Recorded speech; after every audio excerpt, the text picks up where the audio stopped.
fraction of what NBA players make, with rookie deals starting around $66,000 and top salaries capping near $250,000. It seems like this seems to be a non-issue for WNBA Commissioner Kathy Engelbert. At Unrivaled this past February, I sat across from Kathy and asked how she planned to address the officiating issues in our league. Her response was, well, only the losers complain about the refs. I also asked how she planned to fix the fact that players like Caitlin, Angel, and Paige, who are clearly driving massive revenue for the league, are making so little for their first 4 years. Her response was, Caitlin should be grateful she makes $16 million off the court, because without the platform that the WNBA gives her, she wouldn't make anything. Beyond pay, players also want better working conditions like full-time charter travel, improved facilities, and stronger long-term benefits. With the Players Union opting out of the current collective bargaining agreement, or the CBA, negotiations for a new deal are heating up. The WNBPA says this moment is more about just money. It's about fairness and the future of women's basketball. Well, for now, fans and players alike are watching to see if this growth era brings not just bigger crowds, but bigger paychecks. This is Blessing Frazier reporting for Varsity Sports. Arizona State defeated Iowa State in a Big 12 matchup on November 1st, 2025, led by a record performance on the ground by backup quarterback Jeff Sims. The win secured bowl eligibility for the Sun Devils. In relief of injured starting quarterback Sam Leavitt, Jeff Sims set an Arizona State record for most rushing yards by a quarterback, with 228 yards on 29 carries. This included an 88-yard touchdown run in the third quarter that gave ASU a 24-16 lead. He also passed for 177 yards and a touchdown.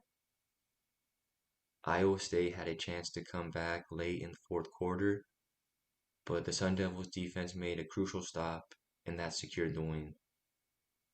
Arizona State committed 3 turnovers on offense, including a fumble and interception by Sims, but that was able to not be their worst problems as they were able to secure the win in the end.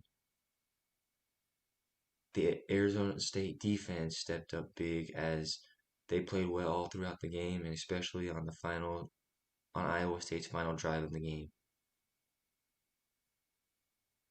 The Sun Devils have a bye this week and then play West Virginia on November 15th at Mountain America Stadium.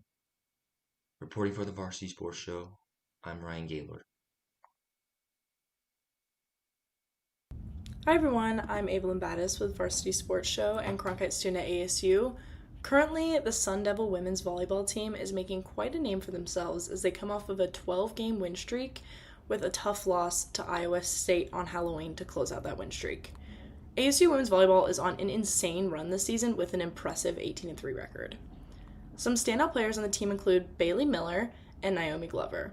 Miller has 298.5 points scored on the season, and Glover has 285.5 points on the season. So you should catch a game before the season ends on November 29th. The Sun Devil volleyball team will play at home, November 7th, against number 21 ranked BYU, which is a game I wouldn't miss if I were you, and also November 13th against Arizona. And we all know how the U of A versus ASU rivalry is, so this volleyball game is going to be absolutely insane to go watch, so I recommend you check it out. November 26th against Cincinnati, and finally November 29th against West Virginia. These are all the games where the Sun Devils will play at home, otherwise they're going to be playing away and out of state. But if you're out of state and happen to come across a Sun Devil volleyball game, I would go ahead and check it out. Because the ASU women's volleyball team is definitely one to show up for and support. The girls are absolutely killing it this season and need all the support they can get. You know how much a student section and a lot of fans change the atmosphere, and I think we can get the girls back on a win streak. So again, I'm Evelyn Battis for Varsity Sports Show and Cronkite student at ASU. Thank you for watching, and go check out an ASU women's volleyball game on November 13th against U of A.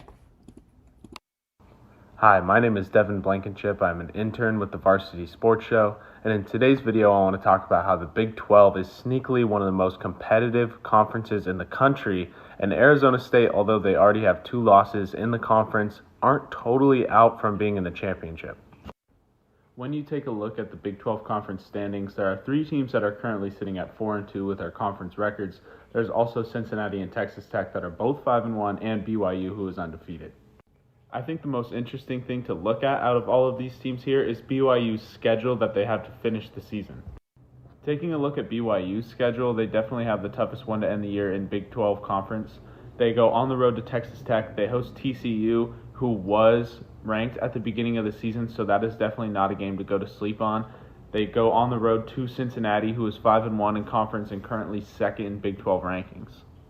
Now, on the other side of it, Arizona State has the easiest schedule to end the year in the Big 12. They could definitely finish at 7-2 with their Big 12 conference record. They host West Virginia, they go on the road to Colorado, and they host Arizona, who is the only team that they will play that has a winning record to end the year. So obviously we do have to see a lot of crazy things happen for Arizona State to make the Big 12 championship, but we can always hope for the best and go Sun Devils. Thank you for watching. My name is Devin Blankenship again, and I'm an intern with the Varsity Sports Show. Hi, I'm Lizzie from the Food Nanny. I recently got a My Style checking account. It's the perfect blend of rewards and convenient benefits. I love that sound. There are many reasons to love My Style checking. Rewards, account alerts, loan discounts, and my favorite, card manager. And now there are 100 more reasons. Open a My Style checking account and get a $100 bonus.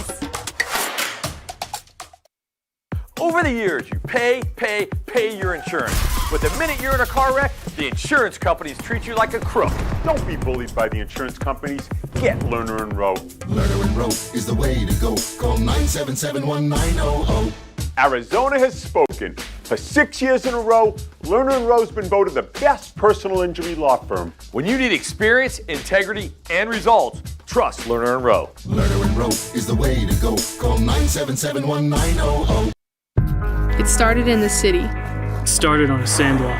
It started on a Sunday. The focus. The drive.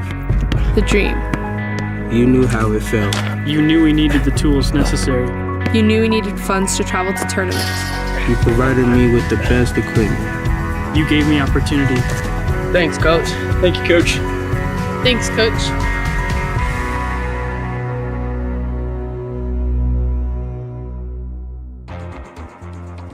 Not all heroes keep up with the news or the latest trends.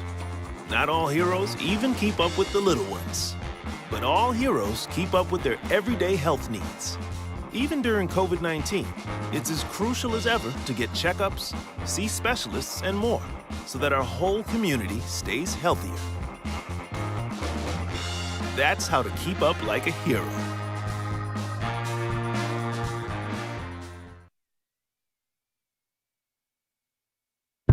It started in the city. It started on a sandlot. It started on a Sunday. The focus. The drive. The dream. You knew how it felt. You knew we needed the tools necessary. You knew we needed funds to travel to tournaments. You provided me with the best equipment. You gave me opportunity. Thanks, Coach. Thank you, Coach. Thanks, Coach. Bob, you sure bears know how to play softball? Bruce, these bears know how to do a lot of things. I can barely handle the suspense. Just watch the game.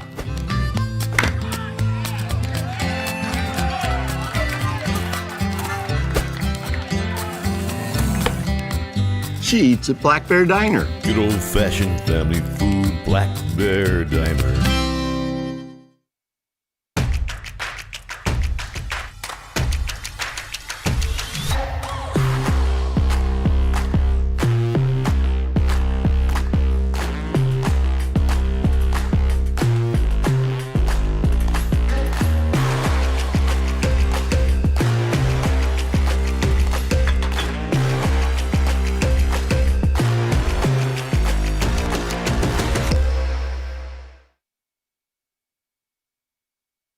Hey fans, Vince with the Varsity Sports Show. You've had the rest. Now treat yourself to the best Japanese grill in Arizona. It's the Boss. Boss Bachi Japanese Grill in Mesa. Grilled shrimp, steak, and all the best veggies with or without a twist of spice. Sure to please everyone. Dine in or take out. Located at University and Country Club in Mesa. Open daily. 602-859-3759. The Boss. Boss Bachi. Hablamos Español.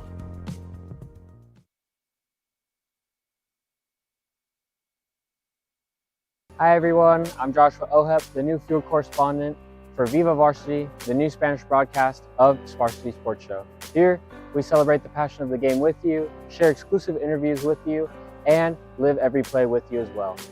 Follow us on @VivaVarsity on Instagram to see our highlights, history, and what goes on the field, in and off the field. Thank you again. Look forward to having a good season with you. My name is Joshua Ohep. Thank you again. Hey everyone, I'm Jorge Anuajardo, your play-by-play broadcaster for Viva Varsity, the brand new Spanish broadcast of the Varsity Sports Show. We're here to fuel your love for the game, bring you exclusive interviews, and celebrate every play right alongside you. Make sure to follow us on Instagram @VivaVarsity for highlights, behind-the-scenes moments, and everything happening on and off the field. This is Viva Varsity, where the game comes alive in your language. Hi, I'm Adam Maggard, and I'm excited to be joining the Varsity Sports Show team this semester. Over the next 4 months, I'll be covering high school and junior college sports across Arizona. From Friday Night Lights to heated rivalries, I'll be bringing you highlights, interviews, and the stories that make local sports so exciting. What I love most about sports is the passion, the community, and the way that every game has its own story, and I can't wait to share that with you. So be sure to follow the Varsity Sports Show all season long. It's going to be an incredible ride, and I can't wait to take you with me.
Hello everybody, my name is Antonio Gutierrez and I'll be interning with the Varsity Sports Show this upcoming fall semester with the broadcast team.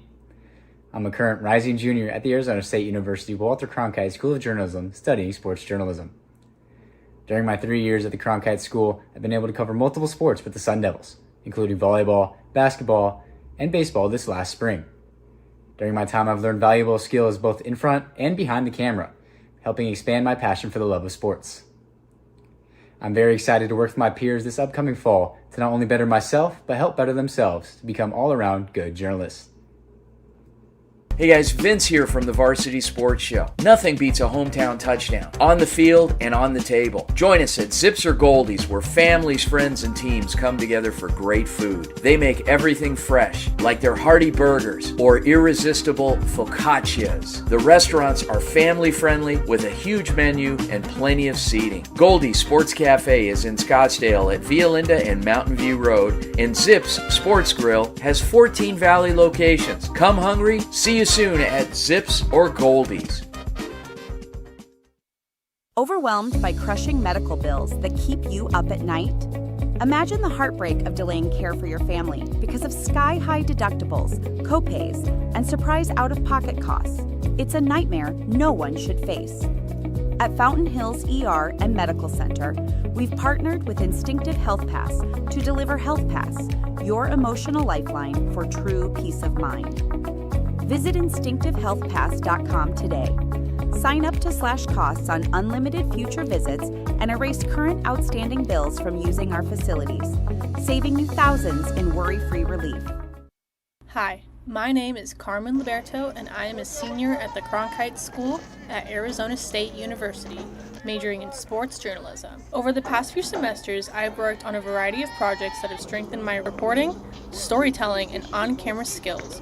My passion has always been hockey, and I hope to build a career covering the NHL, ideally as a beat writer for the Buffalo Sabres. I'm excited to continue growing as a journalist and to bring my energy and dedication to every story I tell. Stay tuned to see my work at the Varsity Show internship.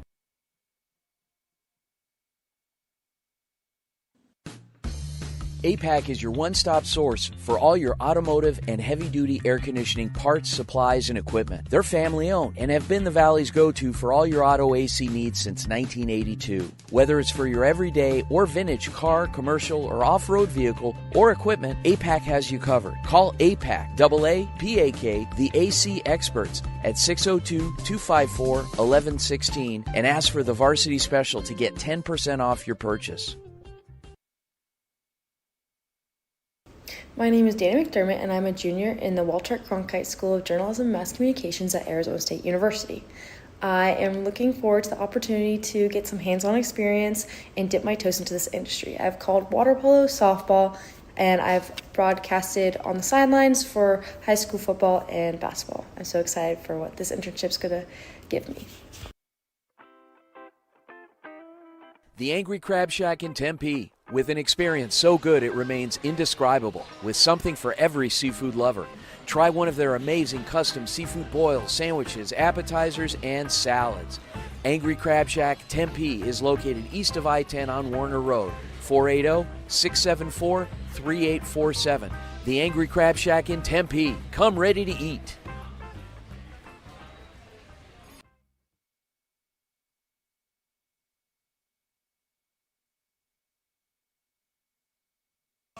Hello, Varsity Sports Show. I'm Tomas Perez from Arizona State University here with head coach Michael Zadevsky. Yes. So, how are you, Coach? Doing great. How about you? Doing pretty good. Good. So, what has been the main message this week going into tonight's matchup? We just want to be a little bit better than we were last week. Heading into the playoffs, you just want to see improvement from week to week. How have you seen leadership been portrayed throughout this whole season, and what do you hope to see leadership come tonight? Well, it's just a matter of doing what you do and doing it better than they do what they do. So if our kids do that, seniors done a great job of maintaining focus and always having a great day of practice. What are some key plays that you want to see your players do to set the tone? I think play with physicality, and that's where the whole game starts. Just make sure our fits are right and just get there violently. Thank you so much, Coach. I'm Tomas Perez from Arizona State. Hello, Varsity Sports Show. I'm Tomas Perez from Arizona State University here with Saguaro head coach Darius Kelly. How are you doing, Coach? Good. How are you? I'm doing pretty good. So it is now your senior night. All your seniors have put a lot in this season. What is some things you have seen from them throughout this whole season and hope to see tonight on the field? Yeah, I mean, not just this season. These guys have been here. Most of these guys have been here for the past 4 years. And they've done a tremendous job of just, presenting themselves as what it means to be a Saguaro SaberCat. And I just expect them to continue to do the same thing tonight and go out here and finish this thing the right way. So what has been the main message to the players throughout this whole season? What is the main message for tonight? Finish. That's been the message. We haven't done a really good job of finishing this whole entire year.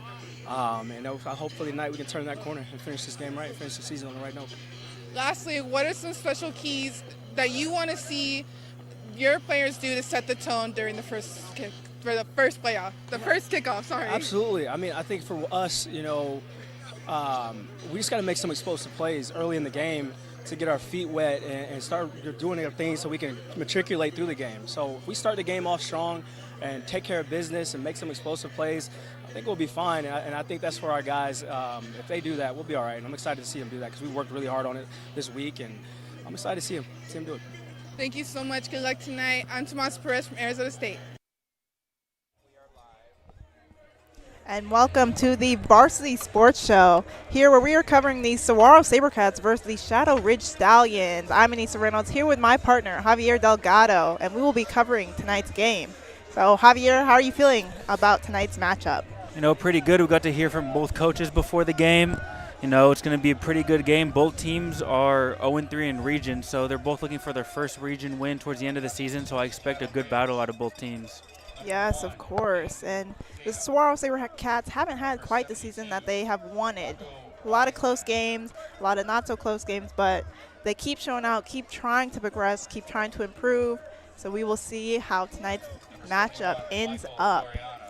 Yeah, kind of piggybacking off that, Saguaro, out of their 7 losses this season, 5 of them have been one-score losses, and a lot of it could be unlucky. A lot of it just can't close the game out, but it's just been unfortunate for them. That's a lot of games to lose by 1 score, so they've been in a lot of battles, so I expect a really good game for them against Shadow Ridge tonight. Yep, and as we see, Saguaro is taking the field as Shadow Ridge will be receiving the kick to start off this matchup. On the other side, Shadow Ridge 4-5 overall. Had a few close wins, close losses, solid matchup. They have a great wide receiver in Michael Cruz, so excited to see how he matches up against Saguaro's defense tonight. Yeah, they're actually coming off a win against Mountain Ridge where they won 59-26, so they're going to try to build momentum off that. Saguaro, on the other hand, 5-game losing streak. They're going to look to break that tonight, led by their quarterback, Marcel Jones. Yep, as we have Saguaro setting up. That is kicker Ivan Dioncio Salgado with the kick. Received by Shadow Ridge, moving upfield at the 20, moving past. He has open field. He's at the 40 and is pushed down at the 40. A solid return by number 4, Luke Chicas. Yeah, that was a great return right there, but number 14, Xavier Jackson of Saguaro, laid the boom on that play. Looks like that's going to set the tone for the rest of the game. Good return and a big hit. Definitely a tone setter to start this game. Oh, yeah, definitely. As Shadow Ridge is bringing their offense out onto the field.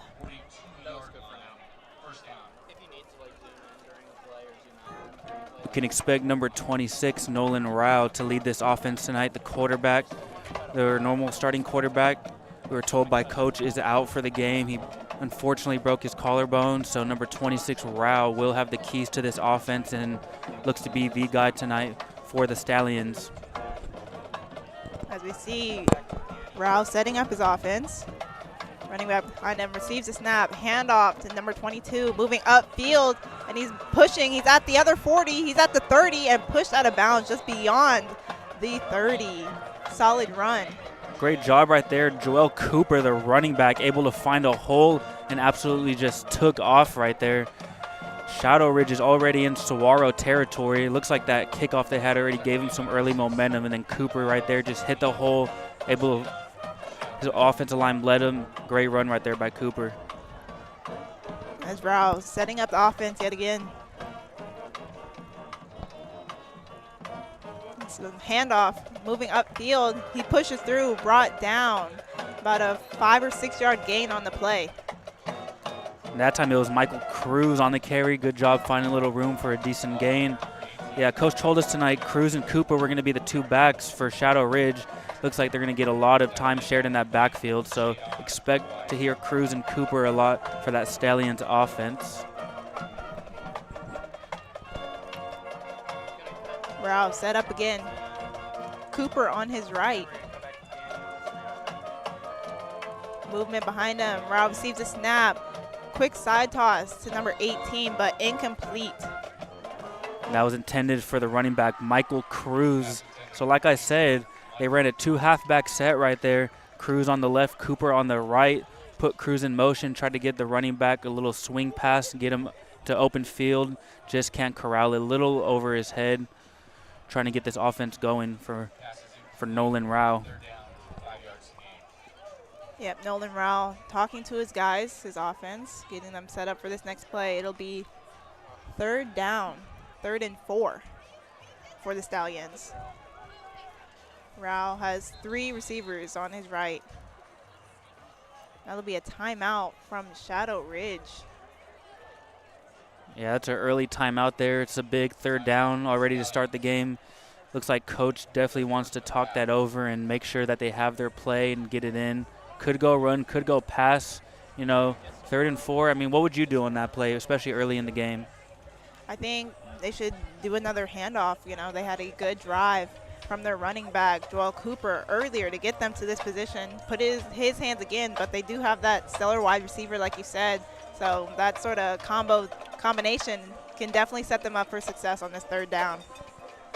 Yeah, I agree with you. Cooper broke off that long run earlier. I think it'd be a good idea to go right back to him, but it'll be interesting to see what coach has drawn up for this Stallions offense.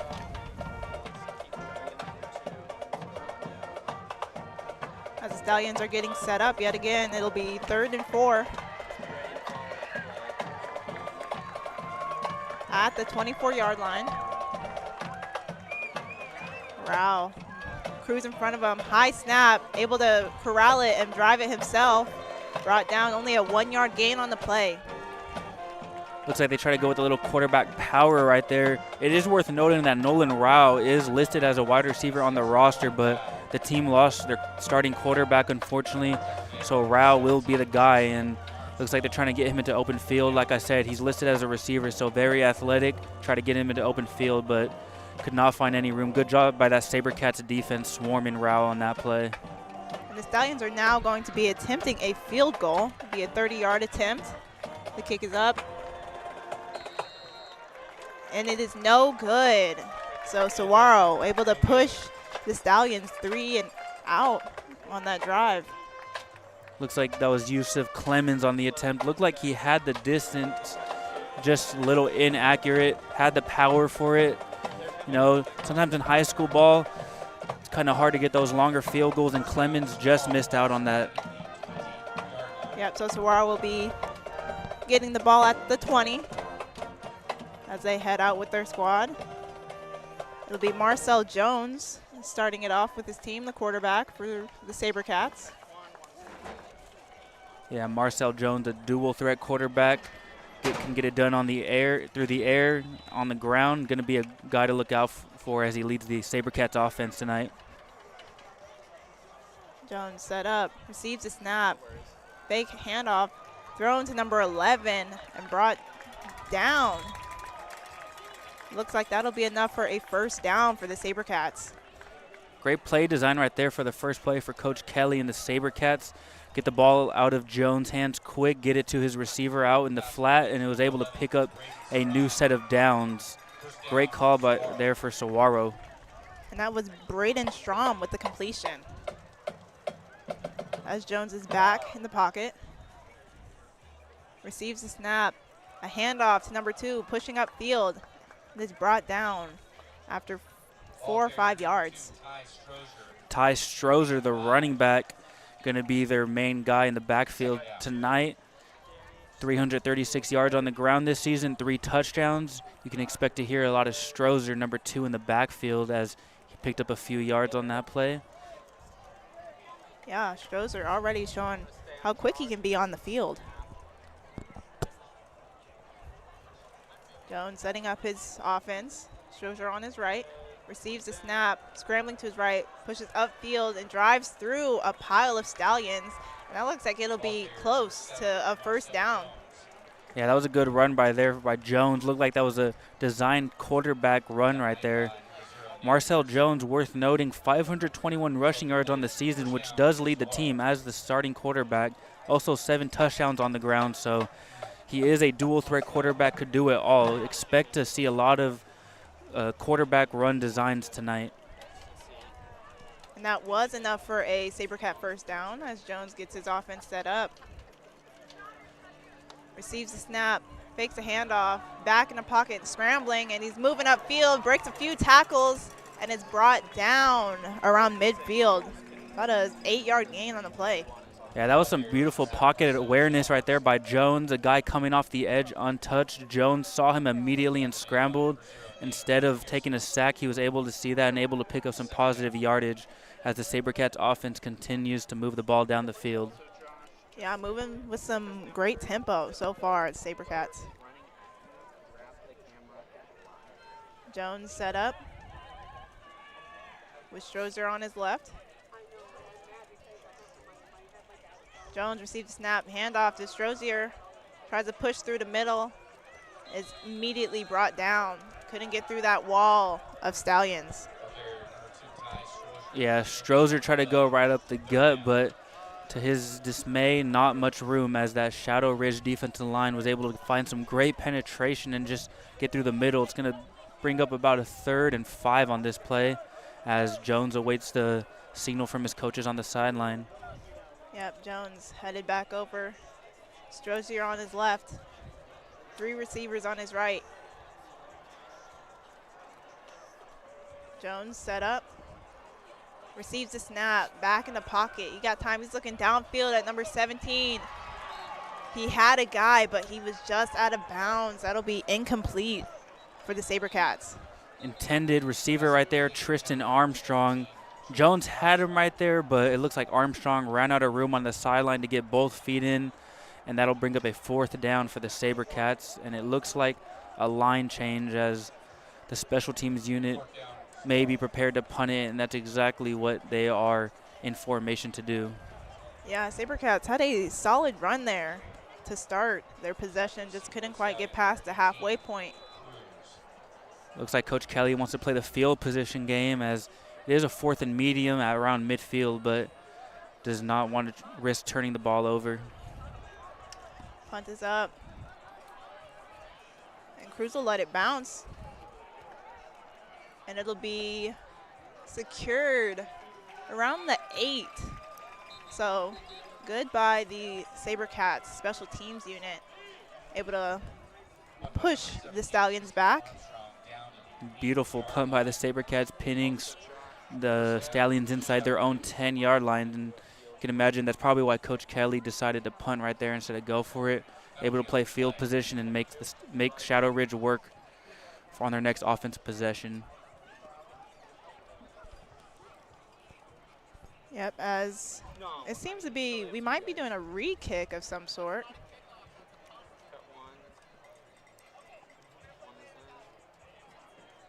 Yeah, it appears there was a penalty on that very late flag, as we didn't even see a flag get thrown on the field. So it looks like it will be a re-kick, and it'll bring up about a 4th and 9 after the penalty. Not too sure what it could have been. Maybe illegal procedure, illegal shift, something of that sort. Yeah, so that'll bring the SaberCats back for a re-kick. Cruz is back out, awaiting the punt. As the SaberCats rush back out to their positions.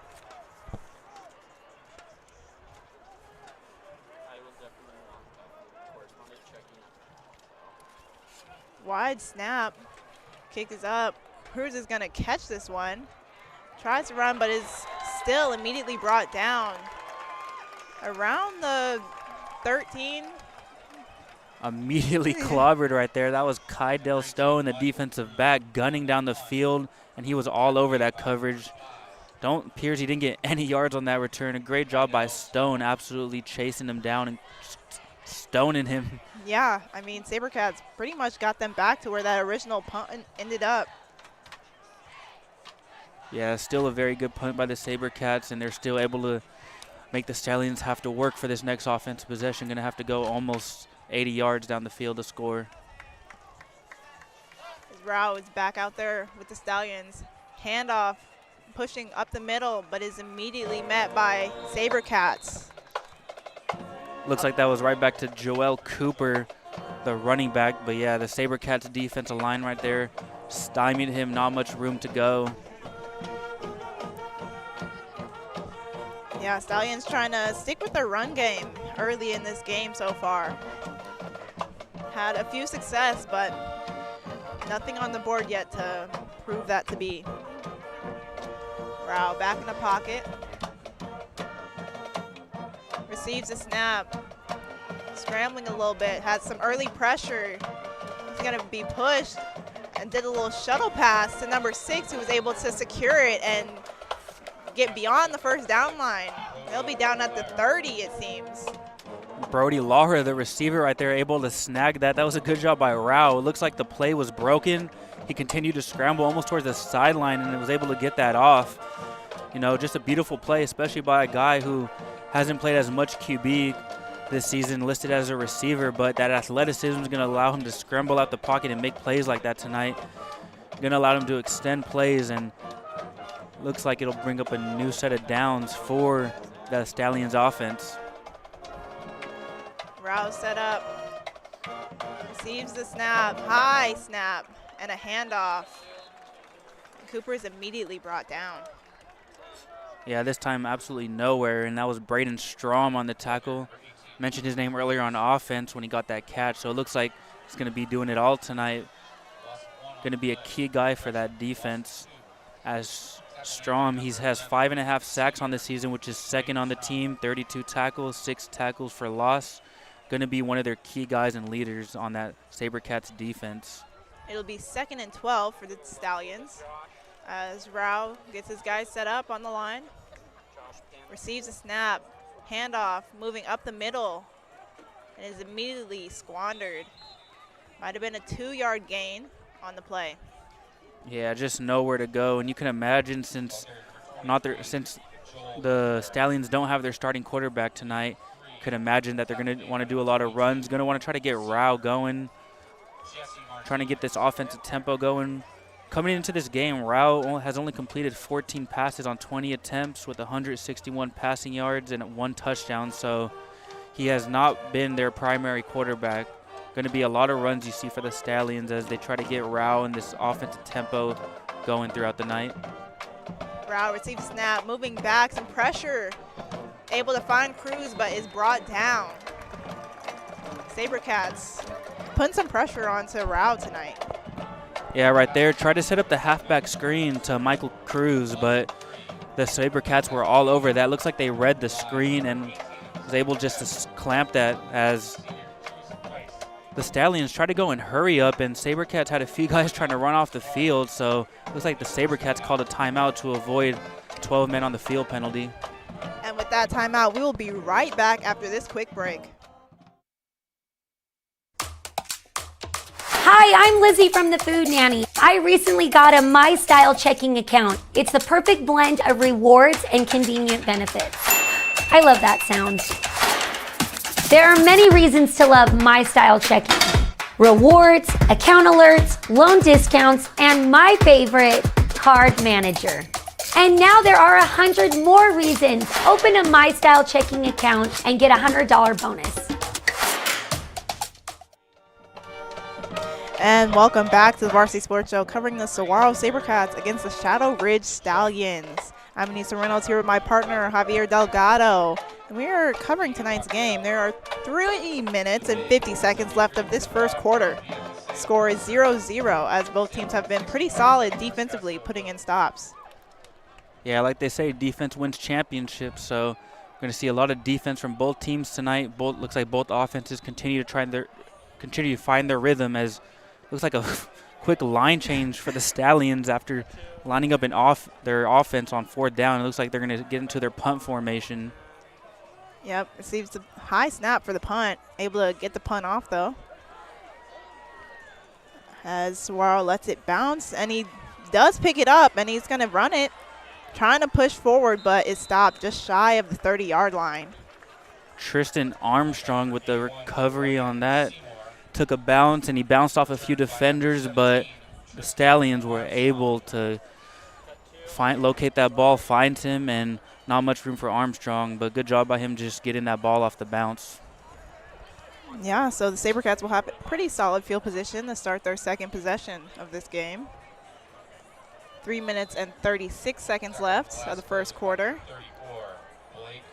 It'll be interesting to see how this SaberCats offense is ran tonight.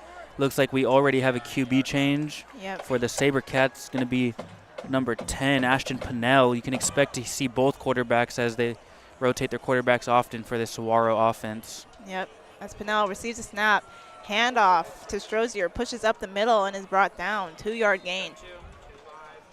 Yeah, going to be interesting to see how Saguaro finds their rhythm. You know, oftentimes you don't see too many teams rotate quarterbacks, but Saguaro just happens to have 2 very talented quarterbacks in Jones and Pinnell, 2 guys with Division I offers. So you are going to see a rotation between those 2. They can both get it done through the air and on the ground. But Pinnell will lead the second series for the SaberCats offense. Pinnell talking to his line, receives a snap, back in the pocket. Got time, scrambling a little bit with some early pressure from the Stallions, and is pushed out. Managed to get maybe 5 yards on the play. And like I just said, both quarterbacks can get it done on the ground, as we saw right there. Pennell scrambles to his right. Looks like he nearly picks up the first down. Looks like the markers have him just a little bit short by a couple yards. It'll be 3rd and 3 for the SaberCats. Strozier on Pennell's right. Handoff to Strozier, pushing upfield and is brought down. Just shy of the first down marker again. For a second there, it looks like Strozier had enough for the first down. The offensive line and quarterback trying to signal it was. Not sure if he got to that line, as his little jump cut kind of had him a yard shy, and it looks like the referees are marking him about a yard and a half short from what we could see. It'll be 4th and 1 for the SaberCats. Pennell stays out with his offense. Strozier on his left. Pennell talking to his offense. Receives a snap. Handoff to Strozier, who is immediately brought down. And it doesn't quite look like they have the first down. Both teams are trying to make a case for whether it was a first down or a stop, and that Stallions defense is already running off the field. They think that they stopped them. It is pretty close. The referees are gathered up. The SaberCats offense is still on the field, still waiting the call from up here. Yeah, all officials on deck trying to decide if this is enough for the first down. Usually we see the chains come out on a close play like this, but we're still waiting as all 3-4 of the referees are gathered up trying to figure out, and yes, the chains are coming out. It is to determine whether it was a first down or not. So we will await this call as they measure out this first down or not. And it looks like it's going to be short, and it will be. That'll be a turnover on downs for the Shadow Ridge Stallions, as some of the SaberCats are trying to argue the call. Yeah, they don't look too happy about that. The offense was trying to go back out on the field after the referees signaled that they did not get it, but that was a very close play. Strozier looks like he got it very close to that marker. Not oftentimes in high school you see them have to bring the chains out, but yeah, looks like he might have been just inches short right there, as the Stallions will get the ball at Saguaro's 38-yard line. Great field position. Yeah, the Shadow Ridge Stallions are definitely going to try to come out with the momentum they had to start off this game and put some points on the board with 2 minutes remaining in this first quarter. Yeah, that big defensive stop right there should definitely give them some even more momentum with great field position.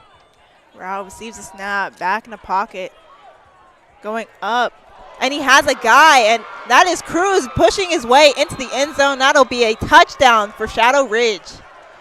What a play right there by Shadow Ridge.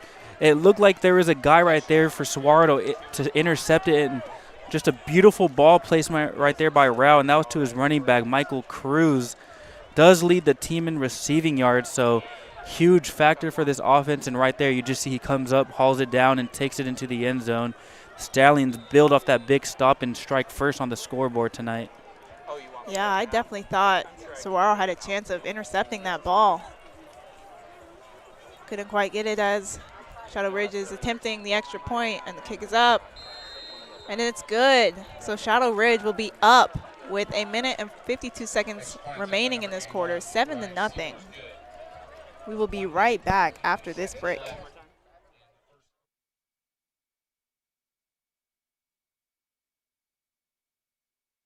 Over the years, you pay your insurance. But the minute you're in a car wreck, the insurance companies treat you like a crook. Don't be bullied by the insurance companies. Get Lerner and Rowe. Lerner and Rowe is the way to go. Call 977-1900. And we are back with the Varsity Sports Show covering the Saguaro SaberCats against the Shadow Ridge Stallions. The Stallions have taken the lead 7-0 with 1 minute and 52 seconds remaining in this first quarter.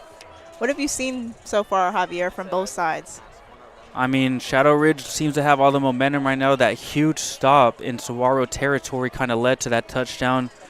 That throw by Rao looked a little risky, but Michael Cruz, the running back, able to make an adjustment and catch that ball for the touchdown. The running back also, he's a leading rusher and leading receiver on this Stallions team, so we're going to hear his name a lot more tonight as he made a beautiful catch as a Saguaro defensive back was almost intercepted it as we get the kickoff here. And the kick will bounce into the end zone for a touchback and bring Saguaro out to the 20 to start off their possession. What do you think Saguaro has to change to get some points on the board in this game? I think Saguaro might have to stick with the run just a little bit more, especially with both quarterbacks. We've seen both quarterbacks, Marcel Jones and Ashton Pinnell, have some designed runs and take off, and they're able to find some positive yardage. So I think you kind of stick to that, some more simpler plays, and continue to march down the field, as we did see both of them have success. And it looks like Pinnell will be the quarterback again for this third possession. Yep, like you said, Pinnell is back out there for the SaberCats. Ty Strozier, his running back, on his right. Pinnell receives a snap, handoff to Strozier, who pushes to his left upfield. He had quite an edge and got 6 yards on the play. Yeah, good chunk run right there by Strozier.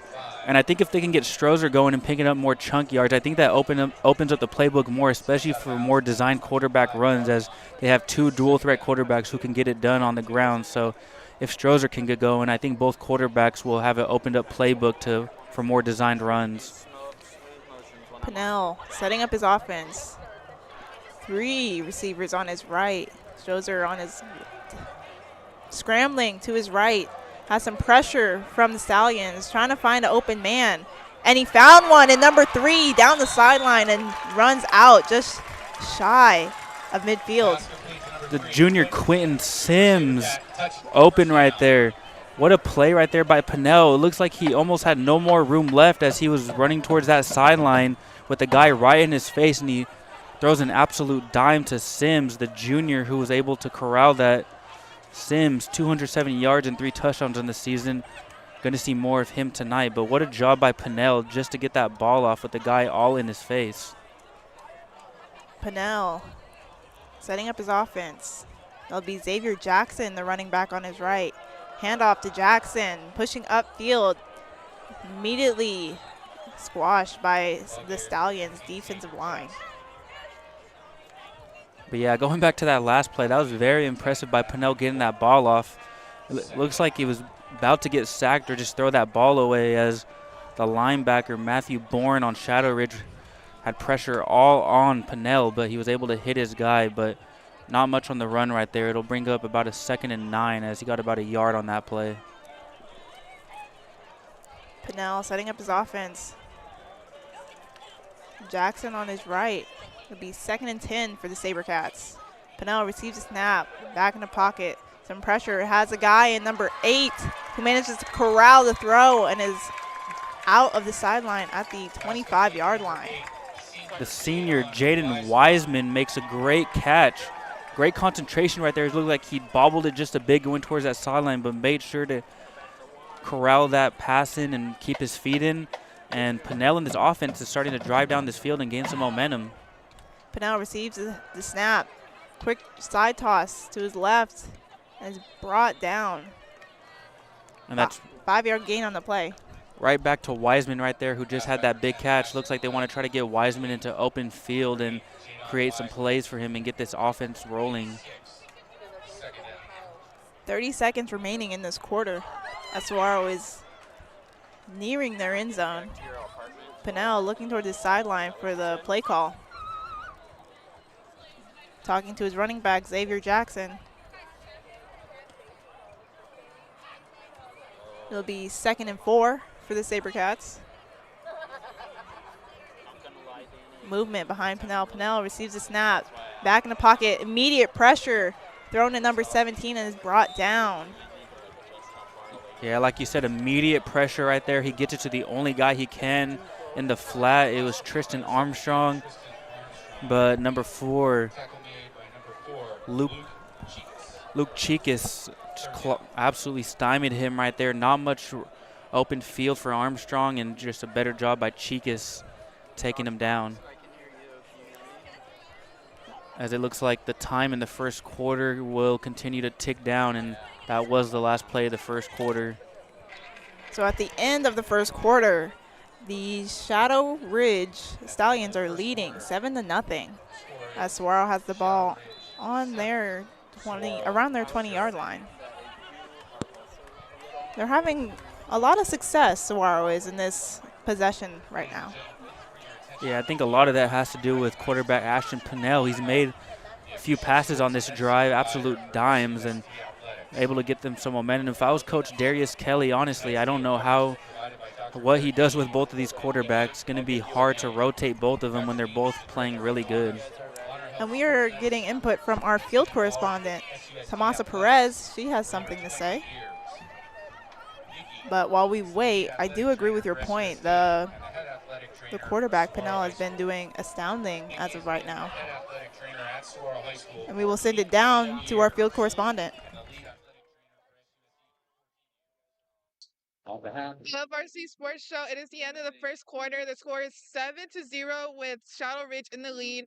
Score from number, I think it was 8. Let's see what second quarter brings us. Thank you, Tomasa, for that amazing recap of the first quarter. That second quarter begins to start. The SaberCats will be on the 25-yard line. It'll be 3rd and 9. Ashton Pinnell out there with the SaberCats offense, receives the snap, moving back, looking downfield, got a guy in number 17, and it is hauled in for a SaberCat touchdown. Tristan Armstrong, the receiver who hauls it in. What a dime by Pinnell to Armstrong to get this game.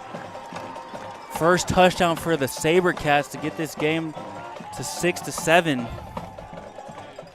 Yeah, just a great run. Great route run by the SaberCats. Put 6 on the board as they bring out their kicker for the extra point.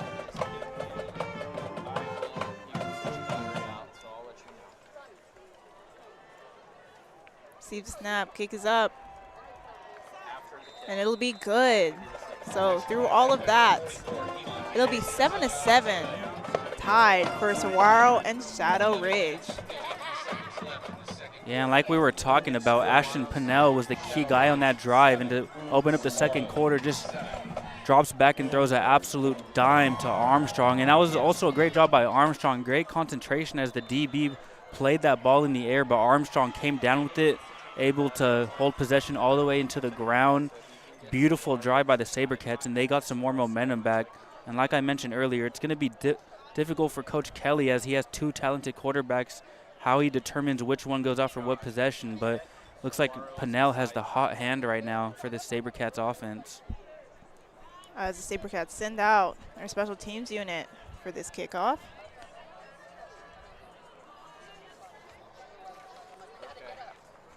The Stallions have Jackie Epson in the backfield, as well as Michael Cruz awaiting the kick.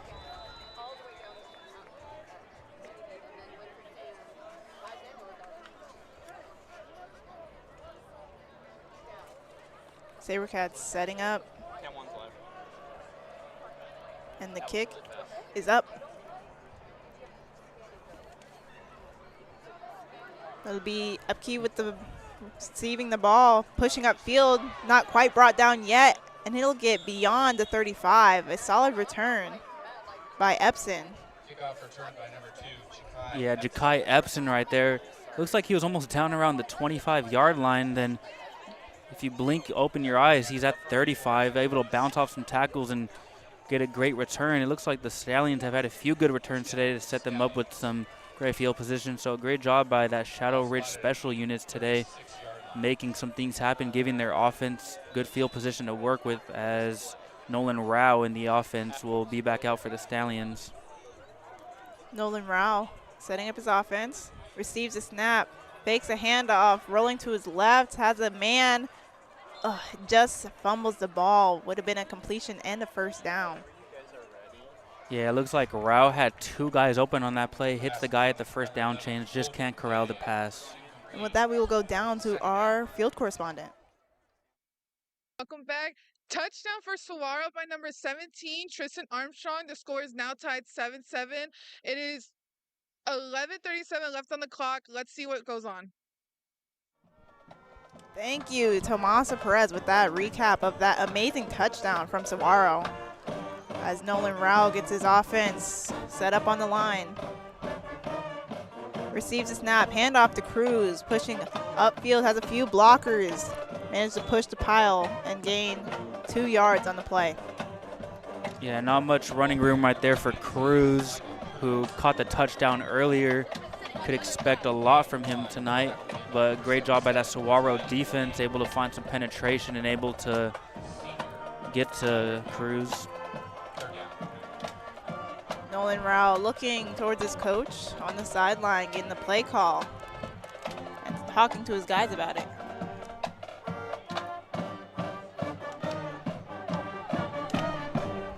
As Nolan Rao sets up his offense. Ty Strozier hands it off to Michael Cruz, who pushes up the middle, able to avoid a few tackles and drive beyond the first down as the Stallions move the chains. Yeah, it looks like the Stallions offense is going to rely a lot on Cruz tonight. Able to find a gap and take off. Hits the hole. Great opening by that offensive line. New set of downs for the Stallions offense. Nolan Rao setting up his offense. It'll be Michael Cruz set up behind him. Nolan Rao receives a snap, handoff to Cruz yet again, moving upfield, pushes through the pile, gaining 6 or 7 on the play. 6-7 indeed. Great run by Cruz. As I mentioned, he's going to be one of their main guys tonight coming into this game. Over 1,000 yards on the ground, 1,234 to be exact, with 13 rushing touchdowns. He's been the heartbeat of this offense, especially with their quarterback out now. Been a huge key X factor. He's going to be the guy tonight as we continue to call his name. Another good chunk play by Michael Cruz.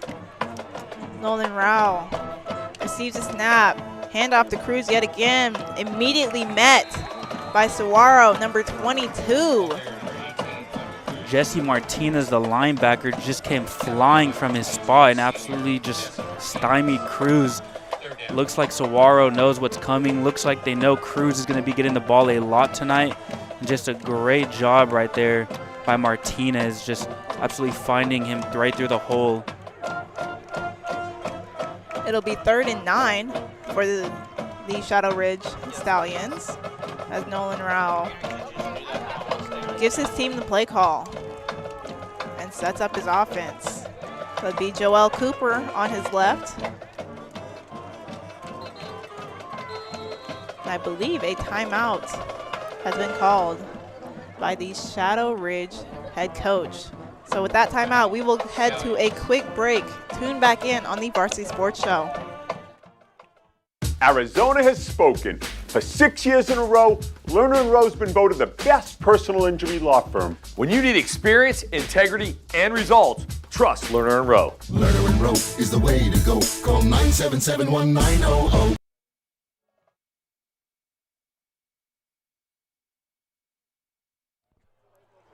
And welcome back to the Varsity Sports Show. I'm Anissa Reynolds here with my partner Javier Delgado, and we are covering the Saguaro Sabercats versus the Shadow Ridge Stallions, where both teams have tied it up 7-7 with 8 minutes and 53 seconds remaining in the second quarter.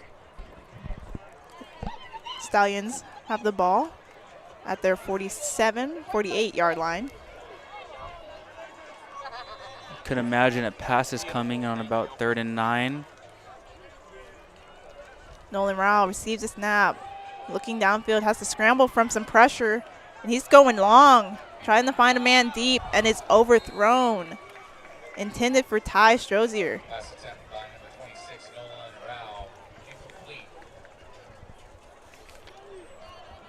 Kydell Stone in coverage for the Sabercats.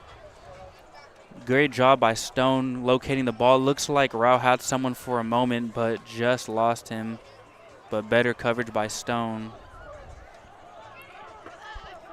As it'll be 4th down for the Stallions as they scramble on field. And the punt is up. That'll be Tristan Armstrong letting the ball bounce for the SaberCats. And it's brought down at the 21-yard line. So the SaberCats will start on their 21 with 8 minutes and 35 seconds remaining in this quarter. Yeah, it looks like the SaberCats are starting to pick up a little momentum. Got themselves a touchdown, got themselves a stop. Out for their 4th possession of the game. Kind of waiting here to see which quarterback they trot out, as looks like it'll be Pennell again. I mean, how can you not after last possession? He was throwing some dimes, had that touchdown throw to Armstrong, so Pennell gets another opportunity after Marcel Jones drew the start this game. Pennell has Strozier on his left. Pennell receives a snap, fakes a handoff. Strozier has a receiver in number 8 and is brought down. As Jaden Wiseman. Yeah, Wiseman had a couple catches on that last drive. Looks like they want to get him involved more. Been making some great catches tonight. Going to be another guy that gets the ball often for this SaberCats offense. Pennell setting up his offense. Strozier on his left. Has a few receivers on his left as well, and there was a flag thrown. As we await the call. Looks like it's against Shadow Ridge. Offside, so that will move the SaberCats up 5. Little help right there for the SaberCats offense to move the sticks just a bit, plus 5 yards, and it will give him a first down and a new set of chains. So not what Shadow Ridge wants to see, but the SaberCats will get a new fresh set of downs. 1st and 10 for Pennell. Receives a snap. Looking downfield. Trying to make a connection, but couldn't quite haul it in. It'll be incomplete. Intended for Martaj Meadows, almost hauled in the one-handed catch. Beautiful throw by Pennell, but you know those one-handed catches are very difficult to make, especially when you have a defensive back right on you. Close play by Meadows, great pass by Pennell, but they cannot haul it in. It'll bring up a 2nd down and 10 for the SaberCats offense. Pennell is going to do it again, like you said, on 2nd down. Strozier on his left. 3 receivers on his left as well. Pennell setting up his offense, receives a snap. Side toss, number 9, pushes upfield, breaks a tackle, and he's going to be driving upfield at the 40 and brought down. Beautiful catch and run right there by the tight end, Nikolai Procopio, the senior. Big guy rumbling and stumbling. Looks like no one wanted any piece of that. The big tight end, Procopio, able to pick up a big first down as this SaberCats offense continues to roll. Yeah, SaberCats picking up some momentum. Moving very smoothly downfield. Pennell setting up his running back, Ty Strozier. Pennell receives a snap, fakes a handoff to Strozier, has time in the backfield. Gonna toss it to Strozier downfield and is dropped, and that'll be incomplete. And there is a flag in the backfield. Yeah, he was rolling out, potential holding call. Usually when a quarterback rolls out, offensive line might be holding on a little too long to that defensive line, and we await the call from the referees. But it looks like that SaberCats offense is starting to move back. Yep, that'll be holding on Saguaro, like you said. Move Saguaro back. Yeah, I want to go back to that last play by Procopio, the tight end. No stranger in this offense. 42 catches on the season with 234 yards and 2 touchdowns. The big tight end, and on that play was rumbling and stumbling. No one wanted to take him down and picked up a huge gain, but the holding call will push them back 10 yards. It'll be 2nd and 20 on the 48 for the SaberCats. Oh, sorry, first down. Pennell moving downfield, trying to scramble out some early pressure from the Stallions, and is brought down around the 40. Yeah, able to evade one player right there for the sack, but Great pursuit by Shadow Ridge, number 28, Jaden Dean. Great job by him staying on the pursuit despite one guy just missing out. Pinnell able to avoid one guy but not able to evade the other, as the sack will push him down even farther down the field after the holding, so it'll bring up a second and forever. Yeah, like you said, second and forever for these SaberCats. Trying to fight their way back to the original start of the chains. Pinnell talking to his offense, looking at his sideline. It looks like that'll be a timeout for Saguaro. So with 6 minutes and 34 seconds remaining, we are tied, Saguaro and Shadow Ridge. We'll be right back after this quick break. Not all heroes keep up with the news or the latest trends. Not all heroes even keep up with the little ones. But all heroes keep up with their everyday health needs. Even during COVID-19, it's as crucial as ever to get checkups, see specialists, and more, so that our whole community stays healthier. That's how to keep up like a hero.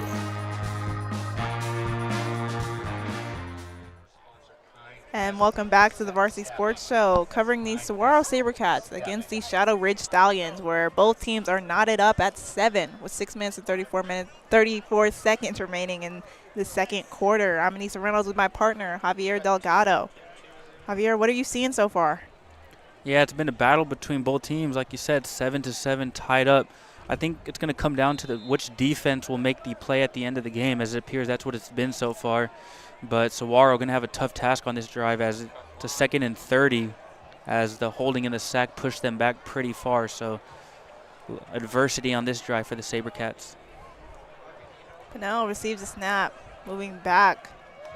Has a man, number 81, who pushes upfield and gains a lot of yardage back for them. Great run. That was Martaj Meadows, the wide receiver, that almost hauled in that one-handed catch earlier. Looks like Pinnell hit his guy in the underneath on the flat, hit the safe option just to get some of that penalty yardage and that sack yardage back to set him up with a third and a little bit more manageable than what they were working with. They were back 30 yards from the line to gain.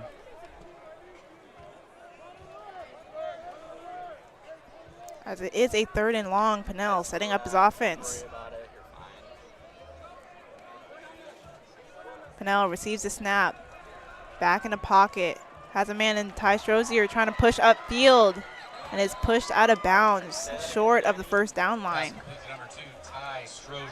Yeah, that was a smart play right there by Pinnell, hitting the safe option underneath and his running back Ty Strozier, and gets them a little closer to what they were. They were behind the sticks by a lot, and Pinnell was doing his best just to get his team close, and it looks like it was enough to get him to go for it on 4th down.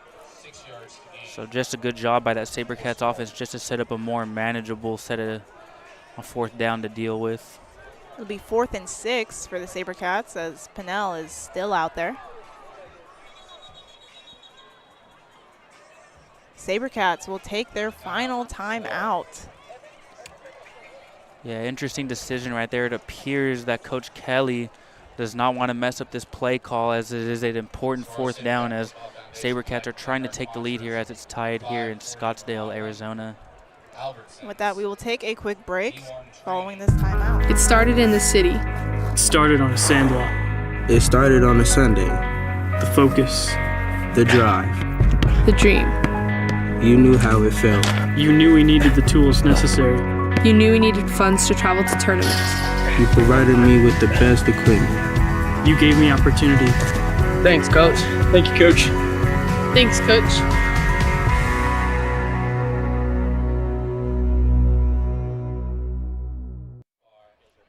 And welcome back to the Varsity Sports Show.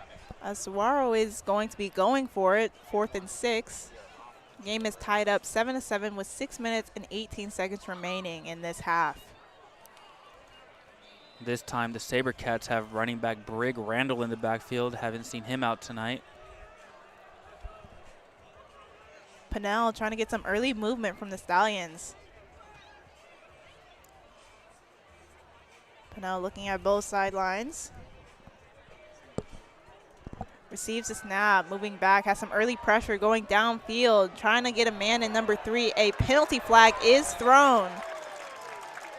Intended target Quentin Sims, and it looks like the defensive back just did not get his head turned around, was playing the receiver instead of the ball, and great job by Sims, able to draw the pass interference penalty, and that will be good enough to get a new set of downs for the SaberCats offense.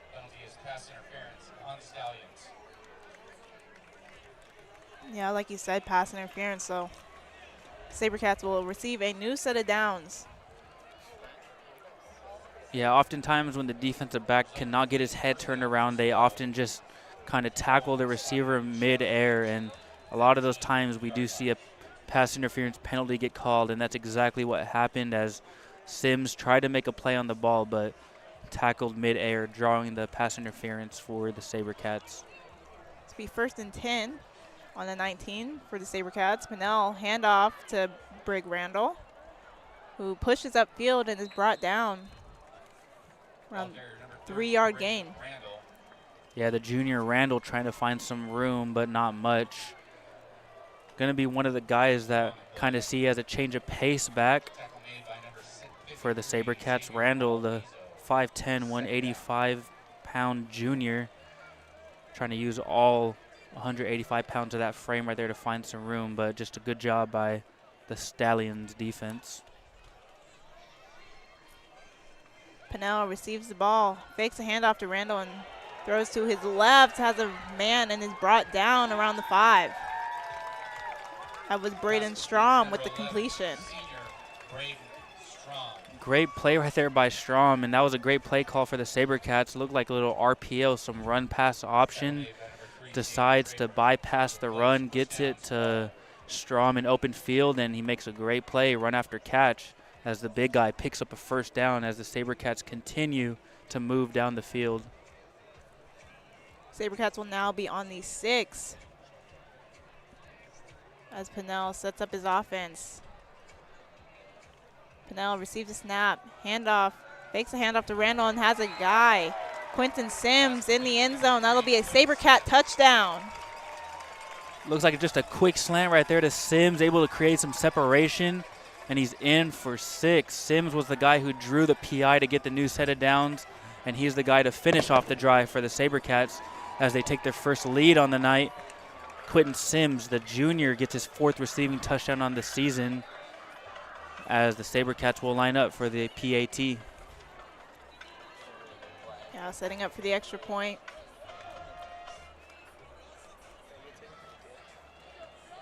Kick is up. And it is good. So the SaberCats will take the lead 14-7 over the Shadow Ridge Stallions. And with that, we will go to a quick break. Bob, you sure Bears know how to play softball? Bruce, these Bears know how to do a lot of things. I can barely handle the suspense. Just watch the game.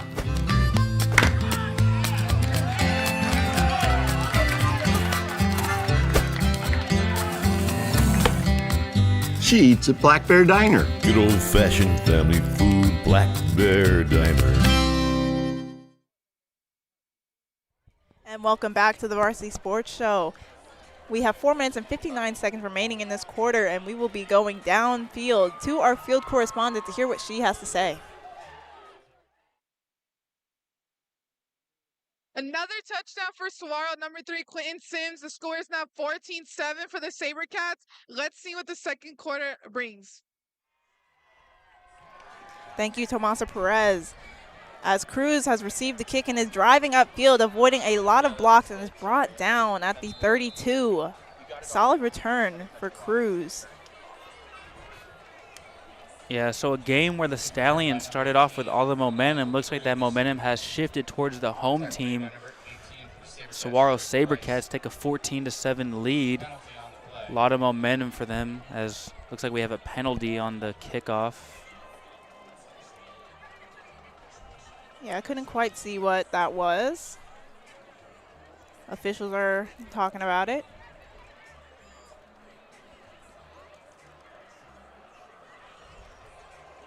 It'll be against the SaberCats. That'll be unsportsmanlike conduct on Saguaro. That's going to move the Stallions up. I believe that's a 15-yarder, and it's those silly penalties that hurt the team. That's something you want to see for the SaberCats, especially after gaining some of that momentum back. It's going to allow the Stallions to start another drive in prime field position as they're almost near midfield. It looks like at their own 46 to start their next drive. Yeah, like you said, just unfortunate as Rao scrambles with the ball to his left, moving upfield, had the corner and gained 7 yards on the play. Little read option there for Rao. He decides to pull it himself, able to pick up a decent amount of yardage and goes out of bounds, avoiding any hits, which is a very smart decision considering that the Stallions are already down their starting quarterback. So smart decision by Rao to take what he can get and just go out of bounds on that play. Stallions trying to close the deficit as Rao trying to get early movement from the SaberCats. Be 2nd and 5 for the Stallions. Rao receives a snap, fakes a handoff, quick toss to number 11 and through the fingertips. It'll be incomplete to Colton Day. Yeah, like you said, right off the fingertips of Day. Rao did a great job of selling that play action fake. It looks like he got Saguaro's defense just to bite just enough to get a guy open, but just off the fingertips of Day, which hurts the Stallions as they were given good field position, but now they have a 3rd and 5 chance to convert and try to move the chains against a Saguaro team who is continuing to gain momentum by as the game goes. Like you said, 3rd and 5 on the 49 for the Stallions. Rao looking towards his sideline. Rao receives a snap. Quick handoff. And his running back is still up, but brought down. Tried to push up the middle, but only gained about 1 on the play, bring up 4th down. Yeah, Tyler Kane right there on the stop. Great job by him, not allowing much run into that second level as he really couldn't get there. But as they're in good field position, looks like the Stallions continue to leave their offense out there to go for it, but you never know as they've had multiple line changes last second, but there is 10 seconds left on the play clock. Rao trying to get some early movement, might have got some from his own squad. Have a few penalty markers. It'll be a false start on the Stallions. Yeah, and it appears that penalty will influence the decision of the Stallions as the punting unit comes out. And that just hurts right there as 4th and 5. I mean, definitely not too many yards to convert, but in 4th and 10, they're not going to risk it, and they're going to play field position right here. Stallions bring out the punting unit. Saguaro has Tristan Armstrong in the backfield awaiting. Punt is up. Armstrong lets it bounce.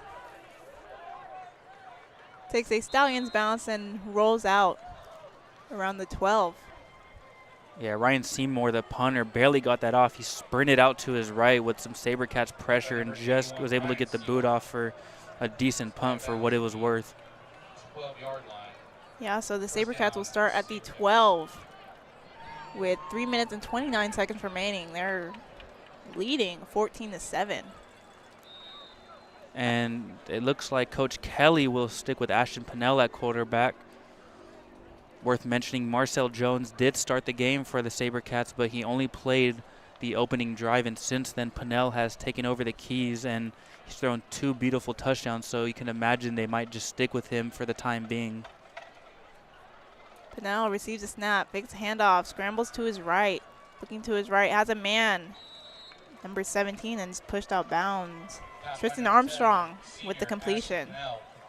Good job by Armstrong getting his feet in on the sideline to pick up some yards. Armstrong was the guy who got the first touchdown for Saguaro. Probably going to hear his name some more throughout the night as Saguaro holds a touchdown lead over the Stallions. It'll be 2nd and 3 on the 19 for the SaberCats. Pinnell looking towards his sideline, trying to get his offense set up. Pennell receives snap low high. Handoff to number 14, who pushes up the middle, is brought down. Short gain on the play. Xavier Jackson trying to find some room. It looks like Saguaro not only has rotated quarterbacks, but they've been rotating running backs throughout the night. As I say that, they rotate quarterbacks on this play as Marcel Jones comes in on a third down. I don't want to try to predict it, but there's a chance it could be a designed run, as Jones has been very good on those throughout the season as he leads the team in rushing yards. It'll be 3rd and 2 for Jones, who pushes upfield and is met immediately by the Stallions defensive line. And I may have predicted that right, as Marcel Jones did run the ball on that play. I couldn't tell if it was a designed run. He ran into his running back on that play, Xavier Jackson, but I'm not sure if the running back just had the wrong play. Maybe Jones had the wrong play, but unfortunate as they were not able to pick up the first down. It looks like him bumping into his teammate kind of stalled the play a bit, as it'll bring up about 4th and 2, but the punting unit is out for the SaberCats. So it'll be 3 and out for the SaberCats as they set up for the punt.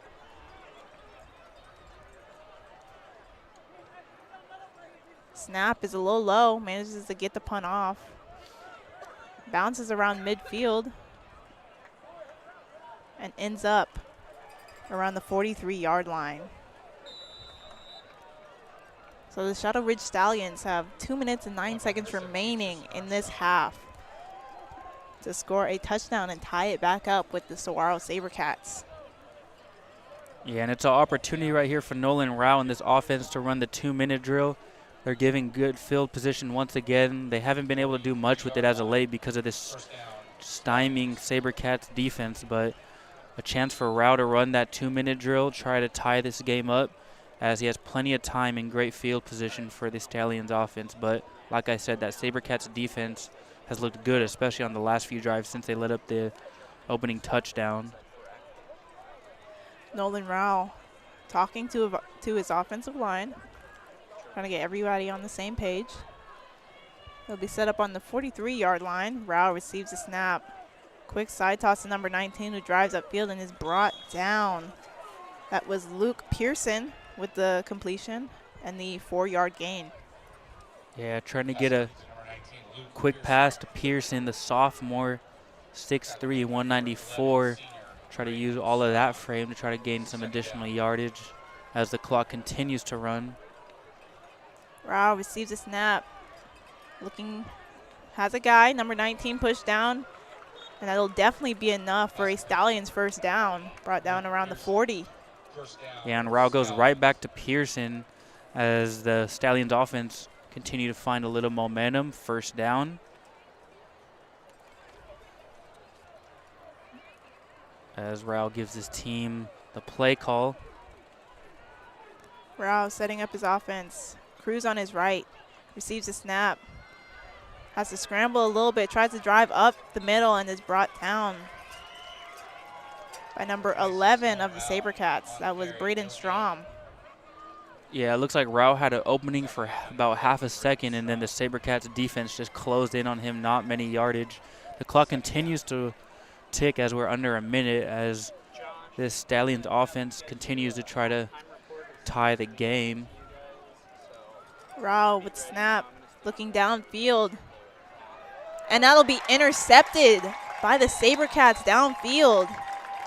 Intended for number 11 of the Stallions. Intended for Colton Day.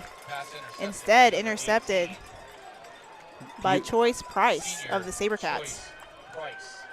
Beautiful job by the senior Choice Price right there, able to locate that ball, pinpoint it midair, pick it off. The senior doing it on senior night.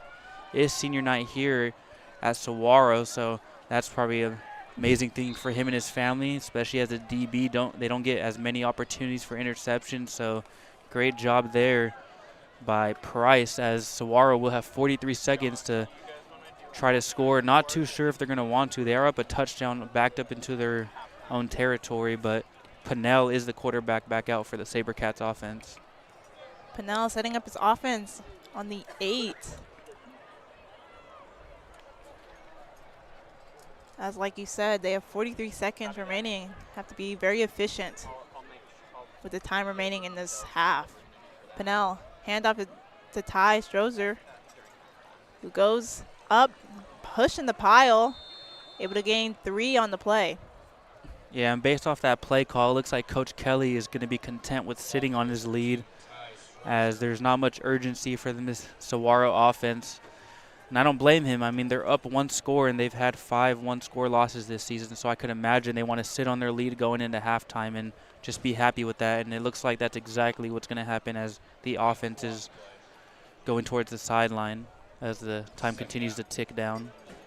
Yeah, and I'm pretty positive Saguaro receives kickoff at the start of the next half, so definitely a good choice from head coach, Coach Kelly. As it will bring up halftime, as both teams will go to the locker room. Saguaro leads 14-7 going into halftime.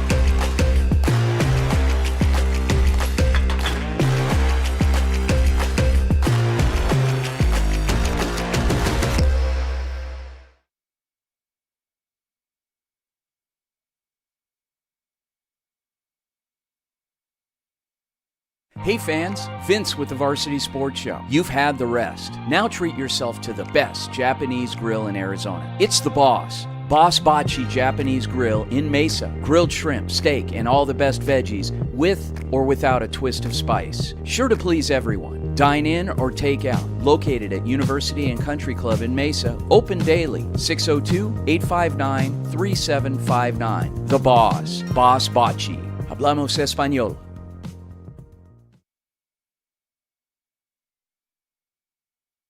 Hi everyone, I'm Joshua Ohep, the new field correspondent for Viva Varsity, the new Spanish broadcast of Varsity Sports Show. Here, we celebrate the passion of the game with you, share exclusive interviews with you, and live every play with you as well. Follow us on @VivaVarsity on Instagram to see our highlights, history, and what goes on the field, in and off the field.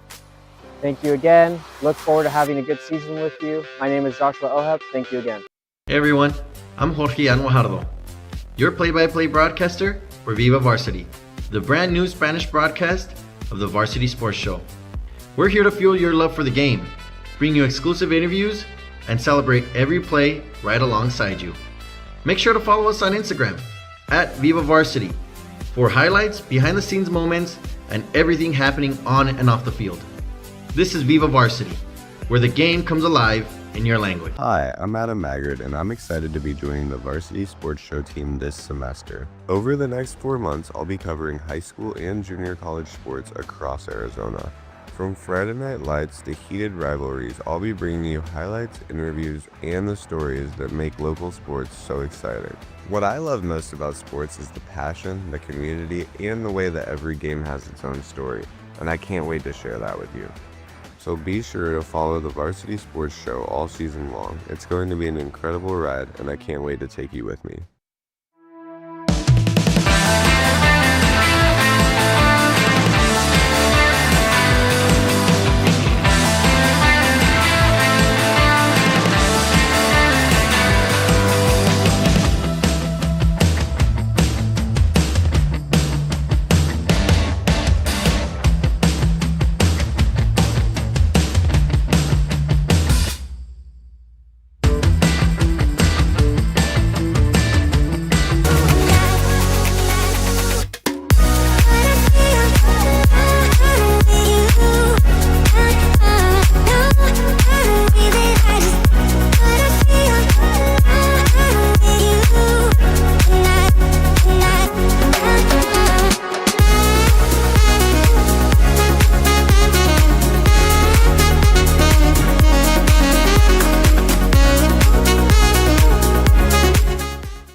Hello everybody, my name is Antonio Gutierrez and I'll be interning with the Varsity Sports Show this upcoming fall semester with the broadcast team.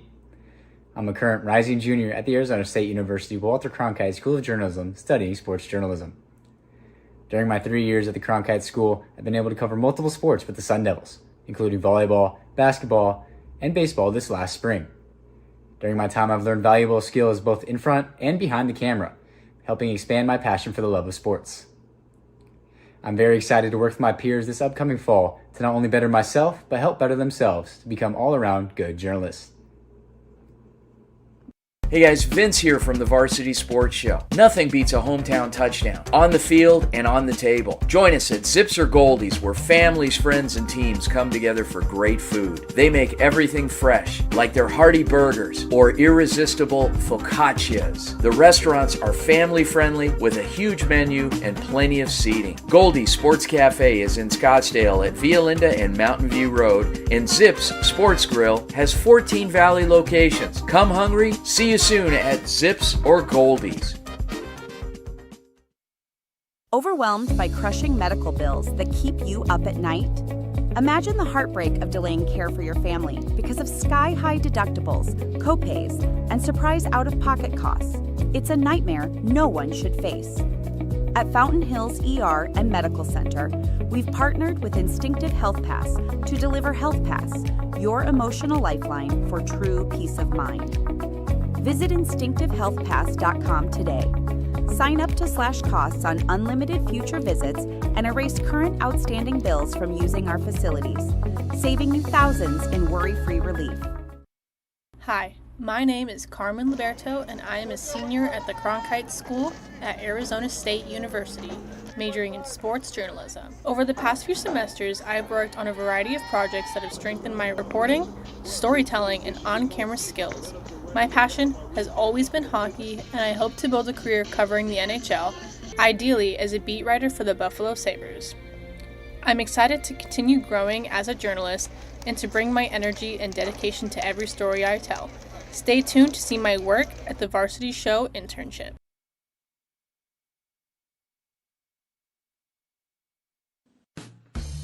APAC is your one-stop source for all your automotive and heavy-duty air conditioning parts, supplies, and equipment. They're family-owned and have been the Valley's go-to for all your auto AC needs since 1982. Whether it's for your everyday or vintage car, commercial, or off-road vehicle or equipment, APAC has you covered. Call APAC, AAPAK, the AC experts at 602-254-1116 and ask for the Varsity Special to get 10% off your purchase.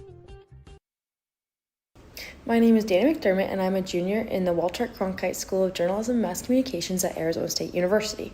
I am looking forward to the opportunity to get some hands-on experience and dip my toes into this industry. I've called water polo, softball, and I've broadcasted on the sidelines for high school football and basketball. I'm so excited for what this internship's going to give me.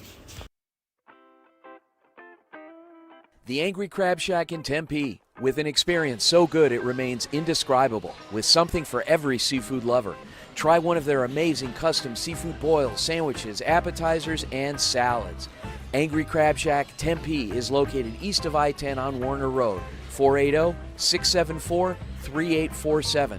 The Angry Crab Shack in Tempe. Come ready to eat.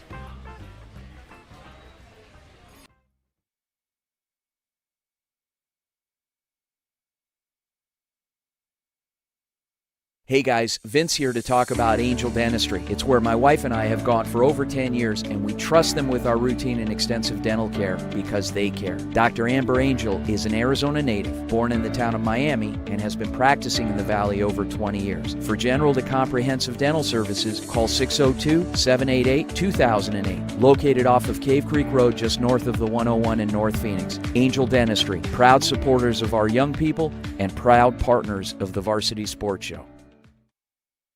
Hello, I'm Andrew Neeram, a junior at the Walter Cronkite School of Journalism and Mass Communication. I'm excited to show the Varsity Sports Show everything that I can offer on any side of production as I express my love for this business throughout the fall of 2025. The WNBA is seeing record growth from sellout crowds to soaring TV ratings, but players say that their pay still does not match the league's success. The WNBPA, or the Women's National Basketball Players Association, has raised concerns that salaries have not kept pace with the league's rising popularity. Under the current agreement, WNBA players earn a fraction of what NBA players make, with rookie deals starting around $66,000 and top salaries capping near $250,000. It seems like this seems to be a non-issue for WNBA Commissioner Kathy Engelbert. At Unrivaled this past February, I sat across from Kathy and asked how she planned to address the officiating issues in our league. Her response was, well, only the losers complain about the refs. I also asked how she planned to fix the fact that players like Caitlin, Angel, and Paige, who are clearly driving massive revenue for the league, are making so little for their first 4 years. Her response was, Caitlin should be grateful she makes $16 million off the court, because without the platform that the WNBA gives her, she wouldn't make anything. Beyond pay, players also want better working conditions like full-time charter travel, improved facilities, and stronger long-term benefits. With the Players Union opting out of the current collective bargaining agreement, or the CBA, negotiations for a new deal are heating up. The WNBPA says this moment is more about just money. It's about fairness and the future of women's basketball. Well, for now, fans and players alike are watching to see if this growth era brings not just bigger crowds, but bigger paychecks. This is Blessing Frazier reporting for Varsity Sports. Arizona State defeated Iowa State in a Big 12 matchup on November 1st, 2025, led by a record performance on the ground by backup quarterback Jeff Sims. The win secured bowl eligibility for the Sun Devils. In relief of injured starting quarterback Sam Levitt, Jeff Sims set an Arizona State record for most rushing yards by a quarterback, with 228 yards on 29 carries. This included an 88-yard touchdown run in the third quarter that gave ASU a 24-16 lead. He also passed for 177 yards and a touchdown. Iowa State had a chance to come back late in the fourth quarter, but the Sun Devils defense made a crucial stop, and that secured the win.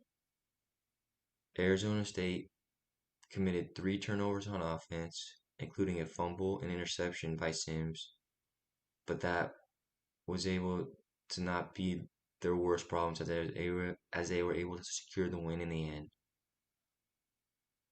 The Arizona State defense stepped up big as they played well all throughout the game, and especially on Iowa State's final drive of the game.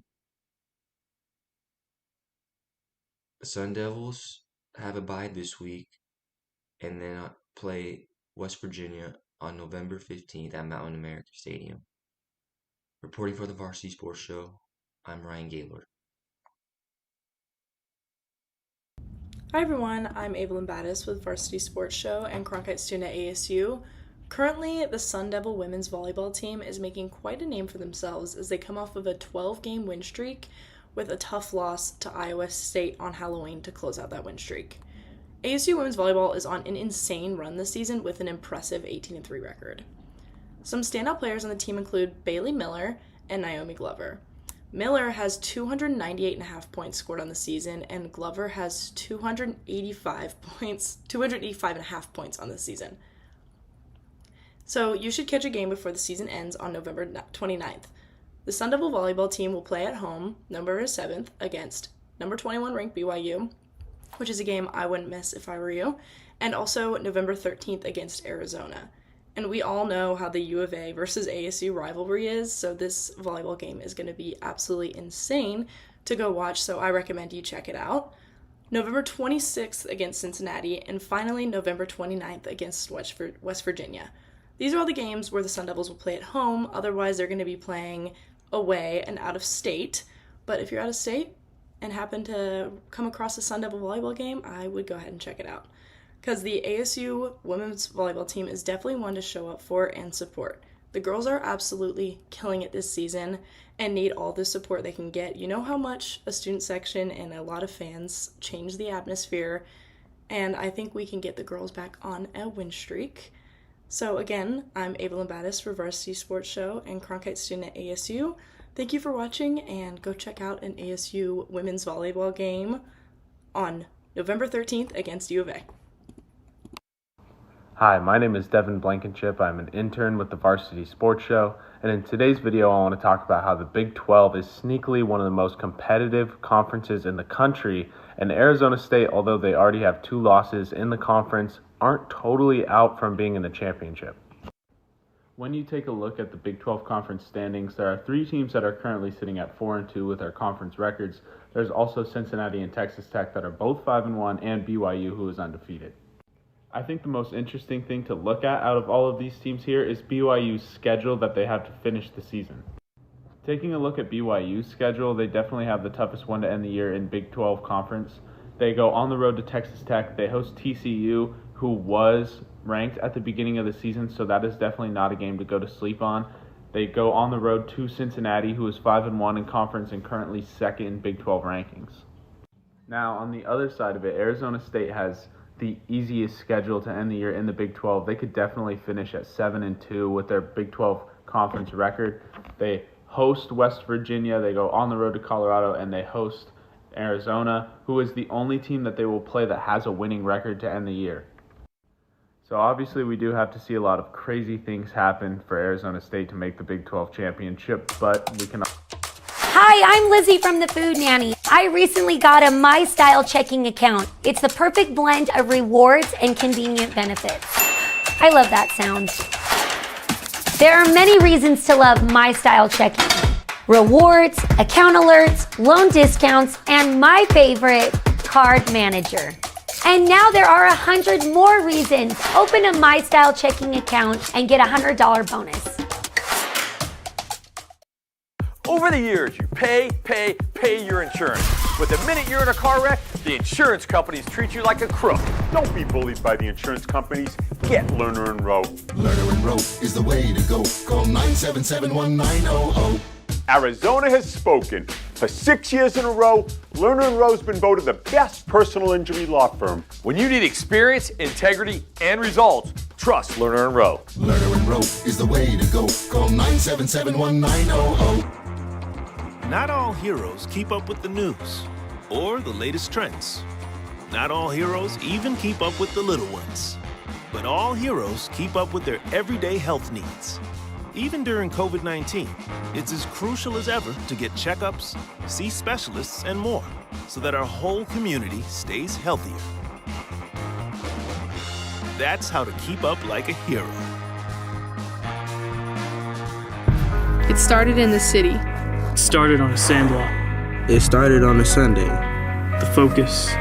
The drive. The dream. You knew how it felt. You knew we needed the tools necessary. You knew we needed funds to travel to tournaments. You provided me with the best equipment. You gave me opportunity. Thanks, Coach. Thank you, Coach. Thanks, Coach.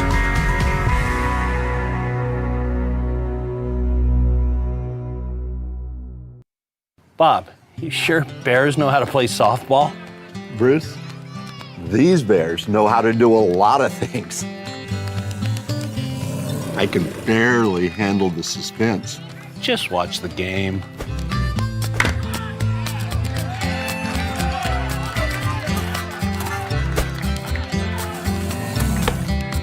She eats at Black Bear Diner. Good old-fashioned family food, Black Bear Diner.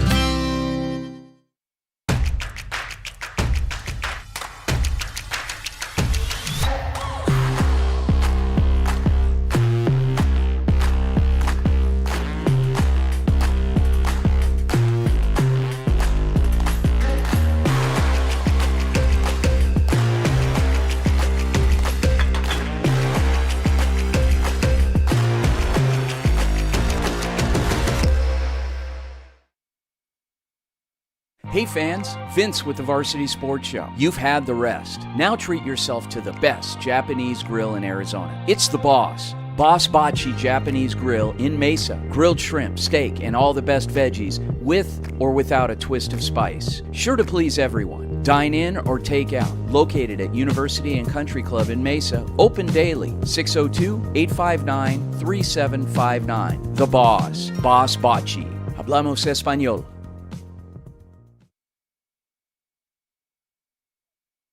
Hi everyone, I'm Joshua Ohep, the new field correspondent for Viva Varsity, the new Spanish broadcast of Varsity Sports Show. Here, we celebrate the passion of the game with you, share exclusive interviews with you, and live every play with you as well.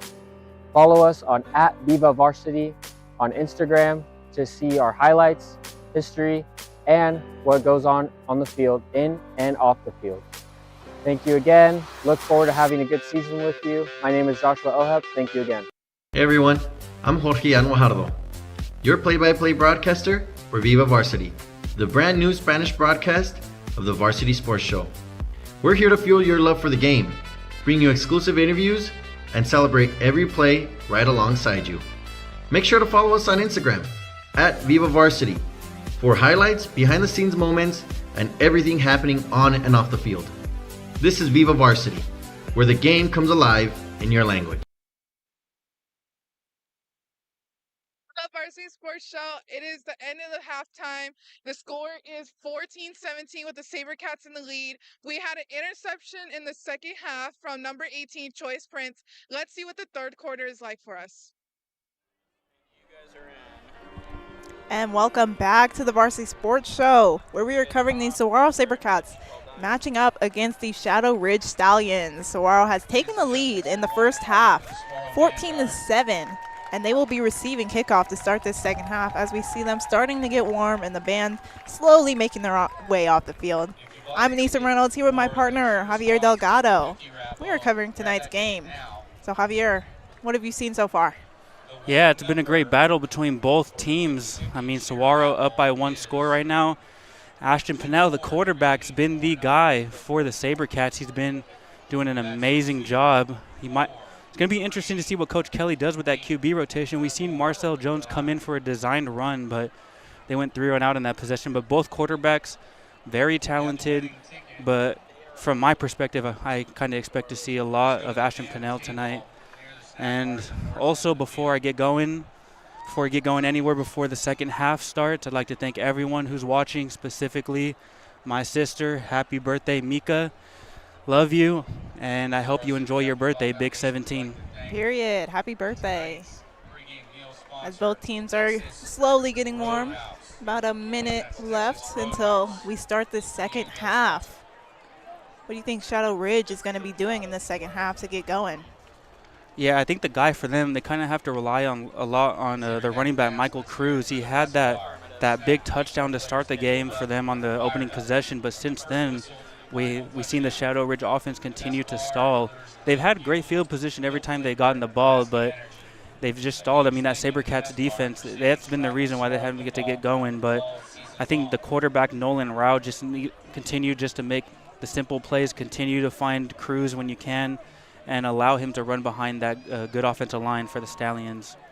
Yeah, like you said, Saguaro SaberCats, their defensive line has really improved from what I've seen. Been the best so far tonight, keeping the Stallions to only 7 points on the board, able to put in a bunch of stops and give Saguaro the lead. So definitely have some momentum going into this second half.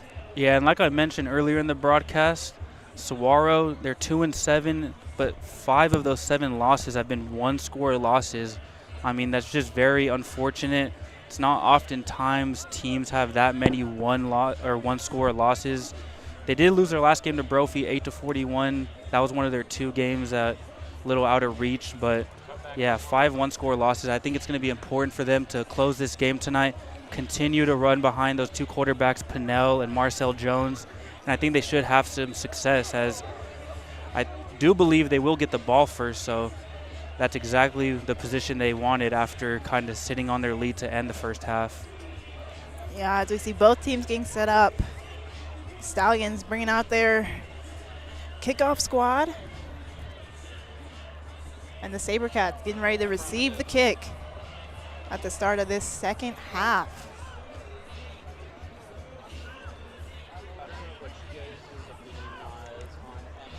Number 41, Yusuf Clemens of the Stallions, is the one set to kick off. As the Stallions are set up for this kick. Here's a whistle.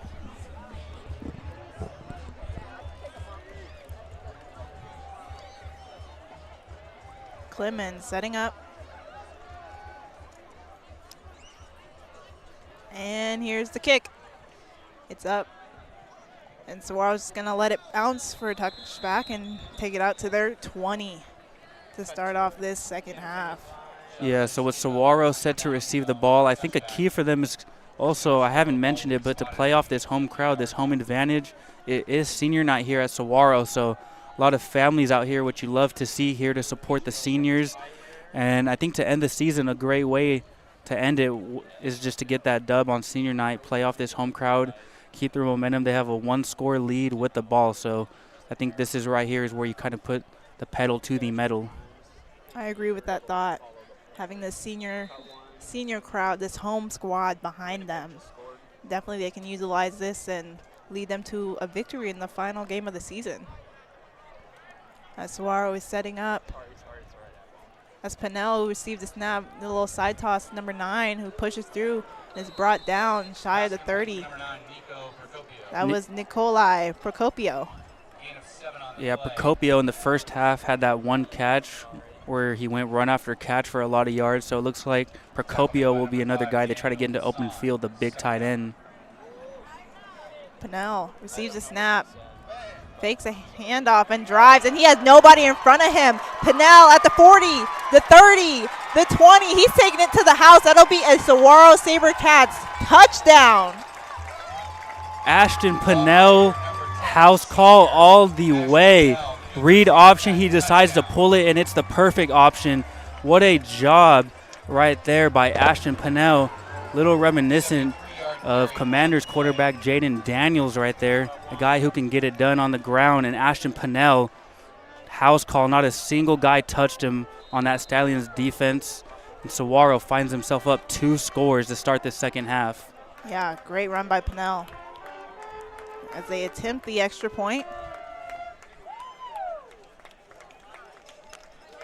The snap and the kick is up. And it'll be good. So it'll be 21-7 to start off this second half. Saguaro coming out blazing. 11 minutes, 25 seconds left. With 11 minutes and 25 seconds remaining of this third quarter. We'll be back after this quick break. Hi, I'm Adam Maggard, and I'm excited to be joining the Varsity Sports Show team this semester. Over the next 4 months, I'll be covering high school and junior college sports across Arizona. From Friday Night Lights to heated rivalries, I'll be bringing you highlights, interviews, and the stories that make local sports so exciting. What I love most about sports is the passion, the community, and the way that every game has its own story, and I can't wait to share that with you.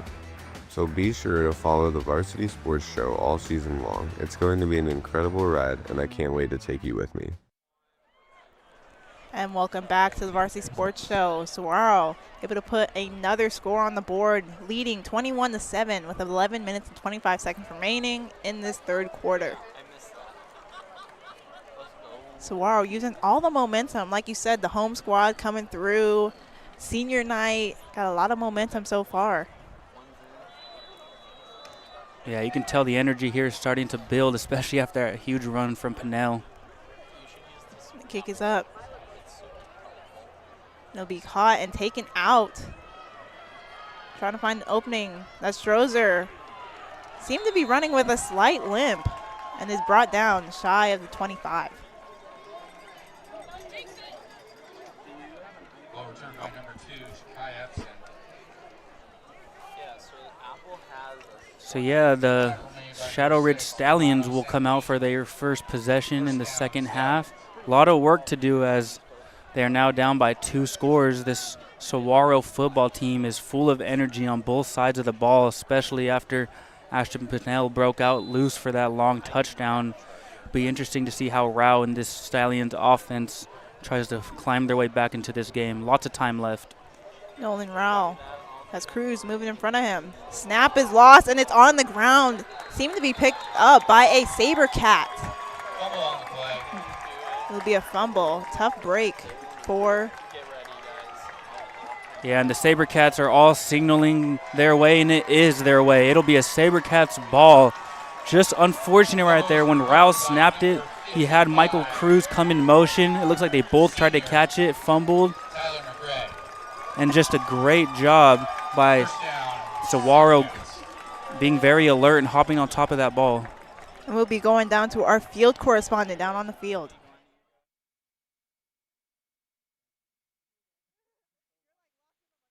Hello, Varsity Sports Show. We just had another touchdown for Saguaro by number 10, Ashton Pennell, who's a senior tonight. We also had a fumble too, so Saguaro does have the ball again. Let's see what else happens. Thank you, Tomasa Perez, with that recap of the fumble. So tough break for the Shadow Ridge Stallions as the SaberCats are back out. Ashton Pennell back out with his offensive squad. Timeout. Saguaro will take a quick 30-second timeout. Javier, break down that play for me. What's going on? Are we talking about the fumble? Yeah, so right there on that play for the Stallions, it looks like Rao had motioned his running back, Michael Cruz, and it looks like right when he called for the snap, both him and Cruz tried to catch the ball at the same time. Not too sure if it was who it was meant to go to. Looks like a little miscommunication, but the miscommunication will lead to the SaberCats getting the ball, and that's not what the Stallions want to see. They do not want to see Ashton Pennell, who's red hot tonight, starting in their territory. He has 3 touchdowns, 2 through the air, 1 on the ground. He's looked great tonight, Anissa. Yeah, he definitely has. Pennell, like you said, being the strongest soldier out there on the field for the SaberCats, trying to bring home a win on senior night. As Shadow Ridge brings out their defense. SaberCats will be on the 19-yard line, 1st and 10. Going to be a lot for this Stallions team to try to climb back in, but it's going to start right now. Pennell receives a snap. Quick little side toss to number 8, moving upfield, trying to get beyond a few blockers and brought down. That was Jaden Wiseman with the carry. Yeah, it looks like Coach Kelly and the SaberCats try to get deep into their bag a little bit with a little trickery, little fake to the running back and a little toss back to the wide receiver Wiseman, but the Stallions were not fooled, as if they want to get back into the game, they're going to have to get a stop right now if they want any chance of holding on. As Pennell sets up his offense. Receives snap. Handoff to Randall, who pushes towards his right and is pushed out of bounds. No gain on the play. Yeah, just not much room for Randall. The ball carrier tried to bounce it out, and the more he went out, the more pursuit the Stallions defense had on him. It was a great job by the Stallions, as despite the fumble and giving up good field position, they've done a good job thus far on this possession, but another hill to climb on this play as the SaberCats have a 3rd and long. It'll be 3rd and 16 for the SaberCats as Pennell is talking to his offense. Randall on Pennell's right. Pennell receives a snap, looking to Randall, and it's tipped in the air and brought down before getting to Randall. That would be incomplete. Yeah, just couldn't corral it right there, like you said, after the tip. Looks like it just messed up the pass just a bit as Randall tried to corral it. It looks like he didn't even have much room anyways, and great job by the Stallions, despite the fumble, able to hold on, bend but do not break. Very common theme used in football, and that was a good job by the Stallions as Saguaro will line up for a long field goal.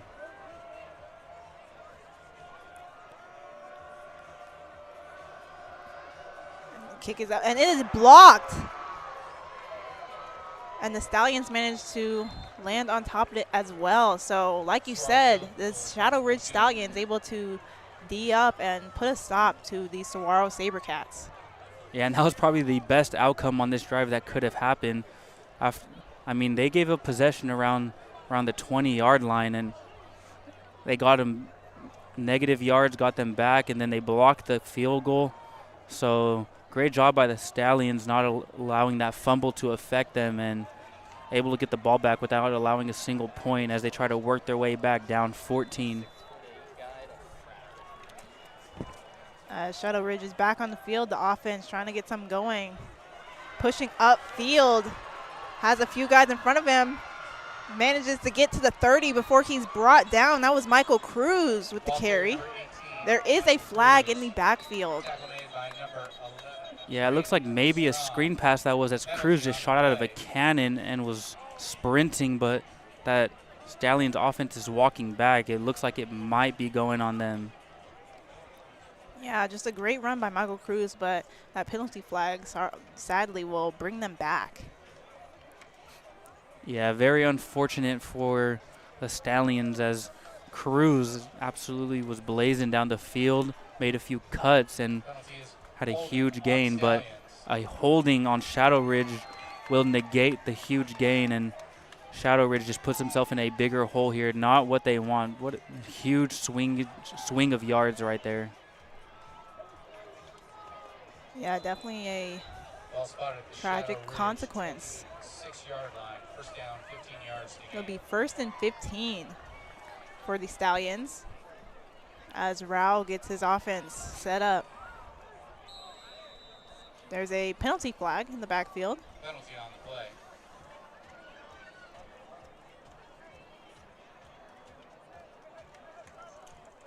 Against the SaberCats. Penalty is illegal substitution on Saguaro. It'll be an illegal substitution. So that'll move the Stallions back up 5, so back at the chains. Back at the original line of scrimmage. It looks like a SaberCats defender was trying to sprint off the field, but to his dismay. A handoff pushed up the middle and is brought down pretty much immediately. Cruz had nowhere to run. Number 18, Michael Cruz. No gain on the Yeah, so after all that, the Stallions just end up back at the original line of scrimmage, from the original big run by Cruz to the holding penalty to the illegal substitution, brought him back to 1st and 10, but only a couple yards there by Cruz. Rao setting up his offense. Rao movement in front, a handoff, another handoff to Cruz, who pushes up the middle and is immediately swarmed by Saguaro SaberCats. Number 18, Michael Cruz. Yeah, Shadow Ridge looked like try to get into their bag of their own and run a little trickery, a little toss to Colton Day, the receiver, who tossed it back to the running back, Michael Cruz. Looks like they're trying to get Cruz involved in any way they can, try to keep this SaberCats defense on their toes, but just a good job by Saguaro, just not getting fooled by the trickery and able to swarm Cruz on that play. Yeah, like I mentioned earlier, Saguaro's defense really locking in, tightening up to keep their offense in the game. As Nikolai Rao sets up his offense. Movement in front. Receives a snap, moving to his right, trying to get a man downfield. I think it was intended for Michael Cruz, but just out of reach. With a penalty flag around the original line of scrimmage. Penalty on the play. Yeah, it looks like Rao had his guy Cruz streaking down the field and was open and just could not hit him as he was rolling out to his right. Not always an easy pass to make when you're throwing on the run, but it's going to be a holding on Shadow Ridge, so even if it was completed, it wouldn't have mattered anyways, as it is declined by Saguaro, as it'll bring up a 4th down for the Stallions. That would be a 4th down for the Stallions. And it appears that they seem to be going for it.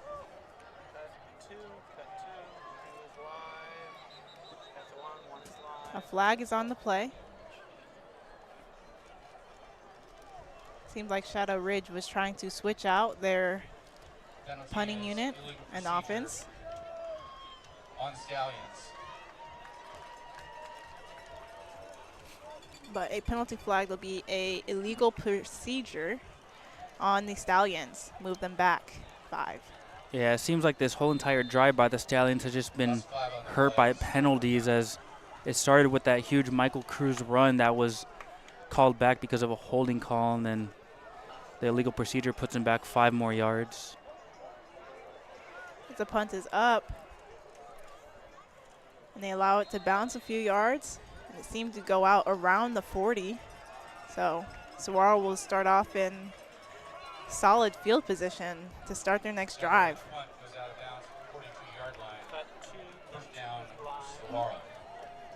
And with that, we will go to a quick break.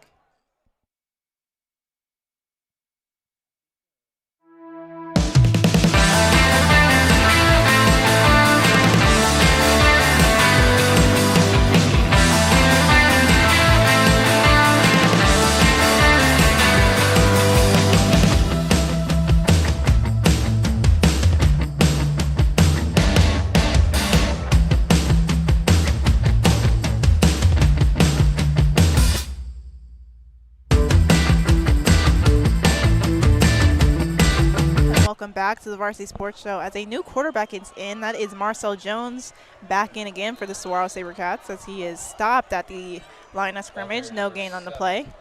We are currently still in the third quarter, 7 minutes and 18 seconds remaining, with Saguaro leading the Shadow Ridge Stallions 21-7. I'm Nisa Reynolds here with my partner, Javier Delgado, covering this game tonight. Yeah, and like you mentioned, a quarterback switch. As you were speaking, we got another quarterback switch as Pinnell's back in the game. So it appeared they did a designed run for Marcel Jones, who leads the team in rushing yards as one of their quarterbacks. But Pinnell will re-enter the game. Pinnell receives a snap, has some early pressure from the Stallions as he scrambles to his right, tries to find a man, and is short. Intended for Quentin Sims. Yeah, Sims had a big touchdown catch earlier in the game to get Saguaro their second score. Looks like he was open there, but Pinnell was strolling out to his right and tried to hit him, but just not enough power on that. As like I mentioned earlier, trying to hit a throw in the run is a difficult pass to make, and he could not make it.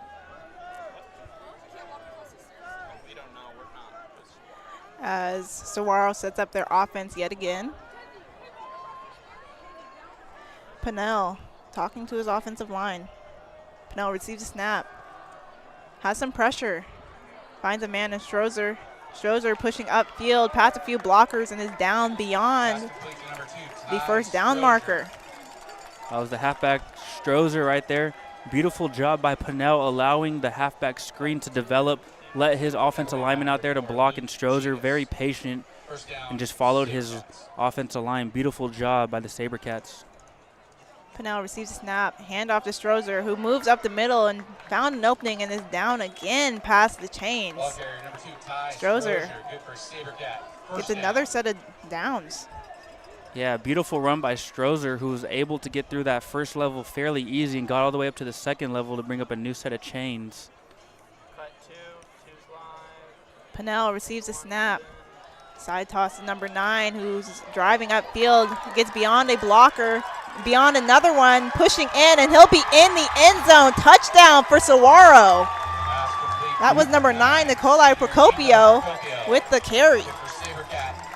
What a beautiful running catch by Procopio. And as I mentioned earlier, it looks like no one wants to bring this guy down. The tight end gets the SaberCats on the board once again for his third receiving touchdown of the season, 6th touchdown overall. Beautiful job by Procopio. Just absolute beast. Run after catch mastered for him, as got his second big play. Able to find some open space, and another house call for SaberCats. The kick is up. And it's good. So with that, the score is 28-7 with Saguaro leading the Shadow Ridge Stallions. With that, we will go to a quick break.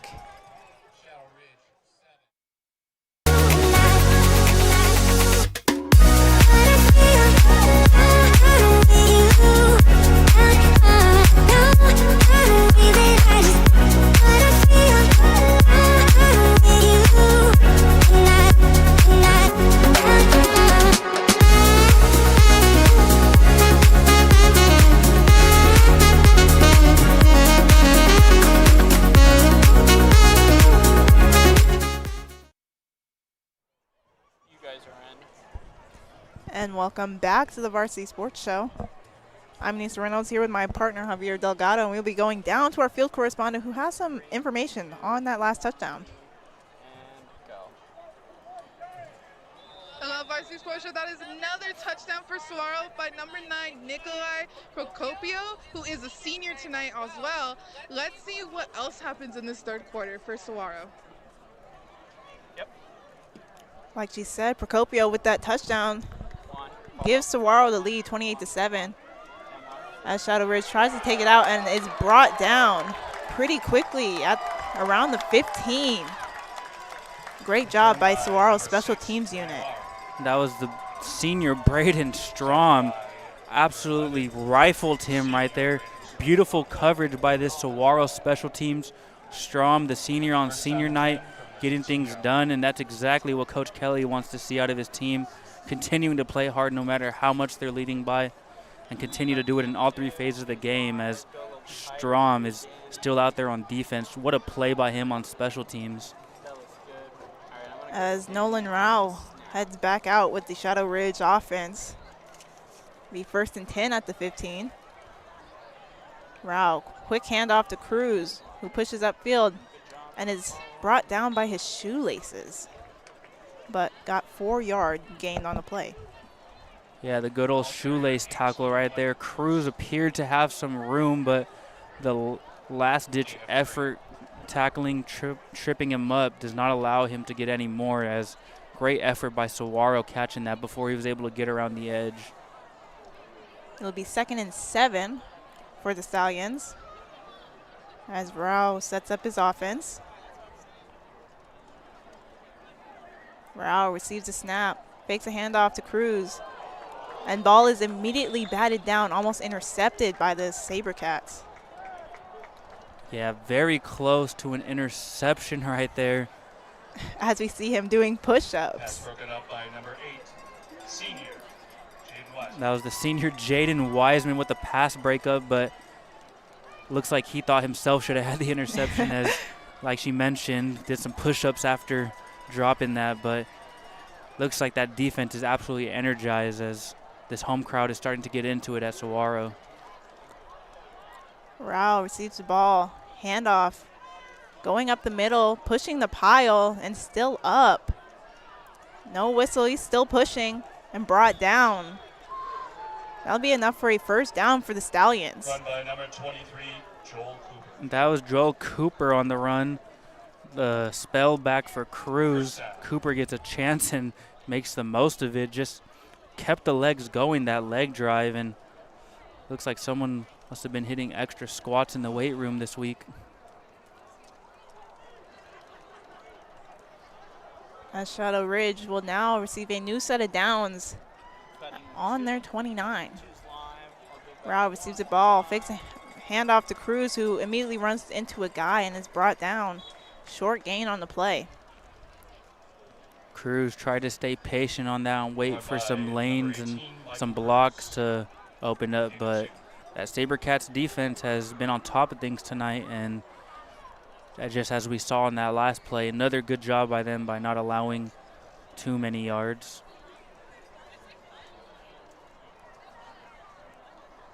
Rao breaks the huddle. Shadow Ridge setting up on the line of scrimmage. Be 2nd and 8 for the Stallions.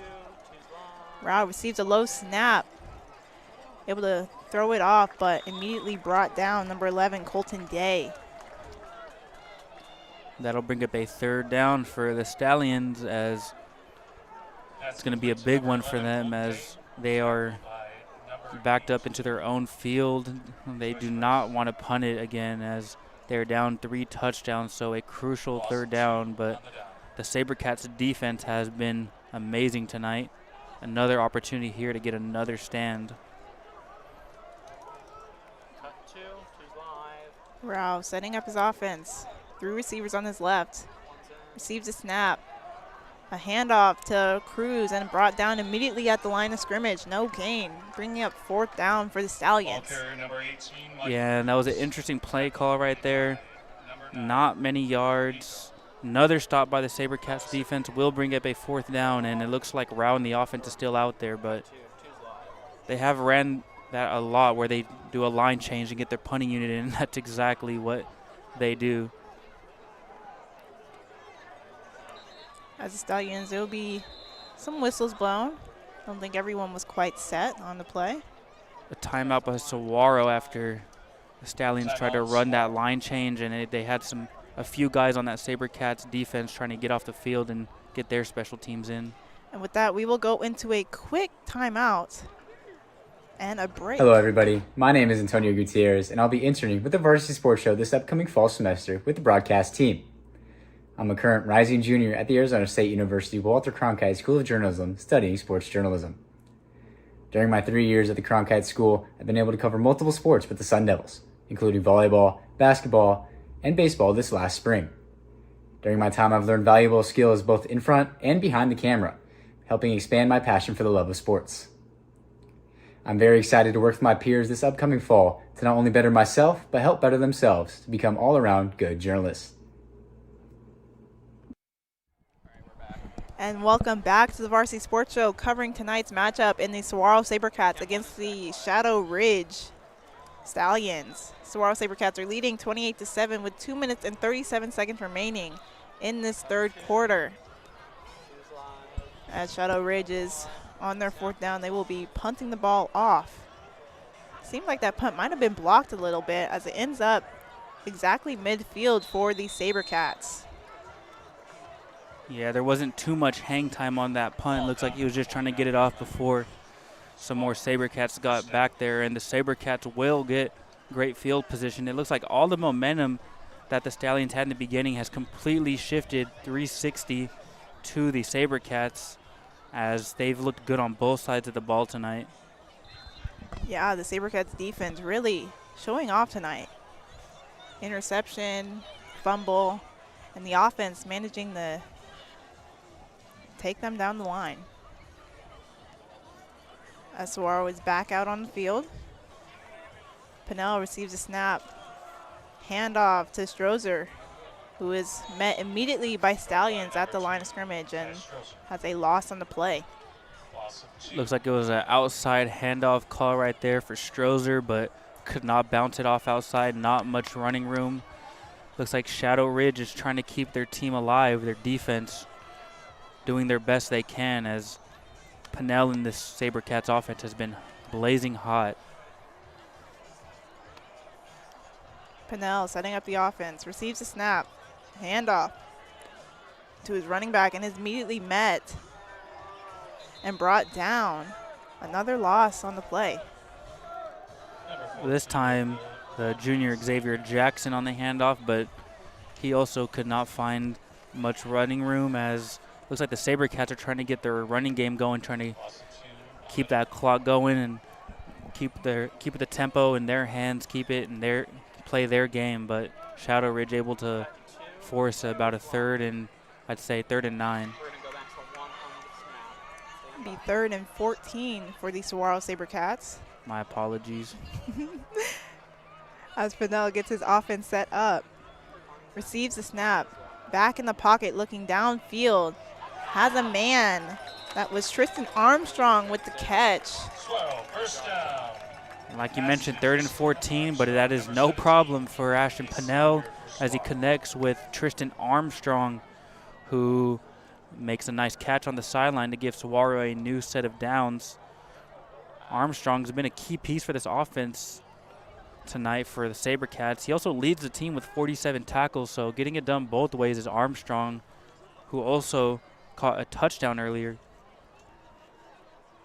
Pinnell receives a snap, fakes a handoff, and is going deep. Has a man wide open who's going to take it into the end zone. Jaden Wiseman with the touchdown. Very, very beautiful play call there by the SaberCats. Pinnell finds his guy Wiseman wide open, streaking up the middle. Looks like they went with a play action fake handoff, pump fake to his running back on the outside. The Stallions bit on both of those, and Wiseman just up the middle wide open as Pinnell gets his 5th total touchdown, as the SaberCats offense is clicking on all cylinders, everything going right for them tonight. Yeah, like you said, Saguaro able to run away with this game as the extra point is up and good. It'll be 35-7 with 55 seconds remaining in this third quarter. Saguaro feeding off this home crowd energy, like you said. Seems like their energy is never running out, never ending. Yeah, I agree with you on that, as it is a lot of families here tonight. Like I said, senior night, and the energy has been amazing. Going back to that play, that was a beautiful play call by Coach Kelly and the SaberCats. Pinnell did a great job of selling the play action and selling the pump fake pass to his running back, and that just opened up Wiseman, the receiver, streaking down the field. And Saguaro is on the board again as they are up 35-7 with 55 seconds remaining in the third quarter. And we will be going down to our field correspondent about the last play after this kickoff. After the kick, we'll go to you guys. As Saguaro sets up the kickoff. 55 seconds remaining in the third quarter. Kick is up and brought out. And immediately brought down. That was number 4 of Shadow Ridge, Luke Chicas, as we go down to our field correspondent, Tomasa Perez.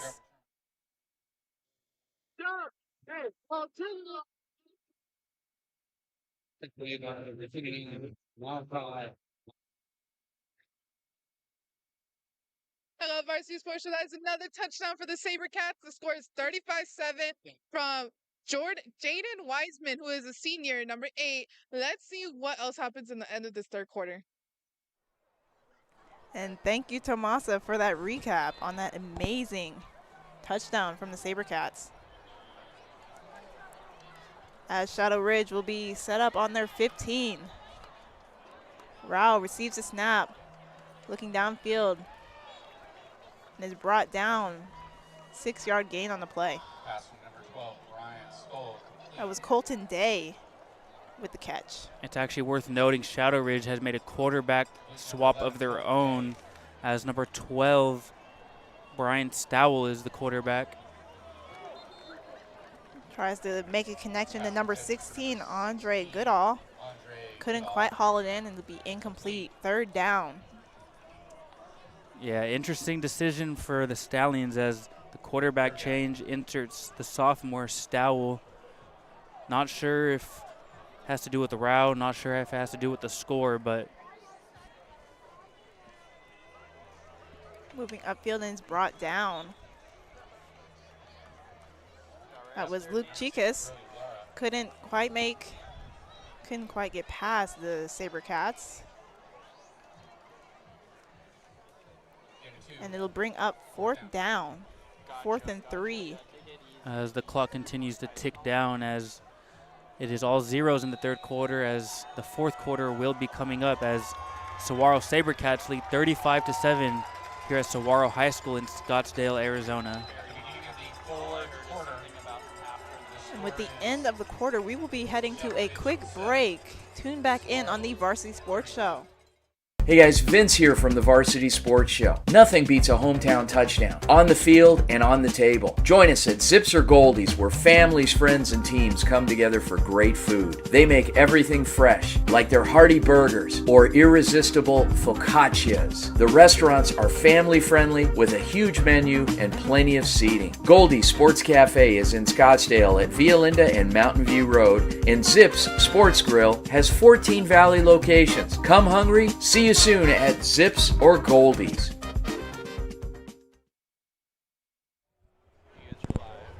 And welcome back to the Varsity Sports Show. I'm Anissa Reynolds here with my partner Javier Delgado, covering the Saguaro SaberCats against the Shadow Ridge Stallions. The SaberCats are leading the Stallions 35-7 at the start of this fourth quarter. This has been a solid showing from the Saguaro SaberCats. Definitely a little different than the rest of their games from earlier in the season. But on senior night, that's exactly what the result they've been looking for. Game not over yet, but they are up by 28, so it appears that they want to continue to ride out this momentum and close out the game cleanly.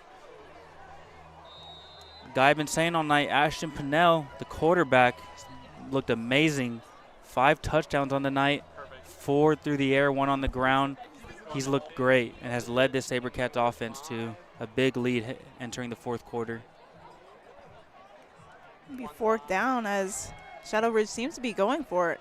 Finds a receiver who pushes forward, hasn't been brought down yet, and is brought down just shy of the 40. Stowell just hitting his running back, Joel Cooper. And great job by Cooper, able to bounce off some tackles. Great contact balance and a new set of downs for the Stallions.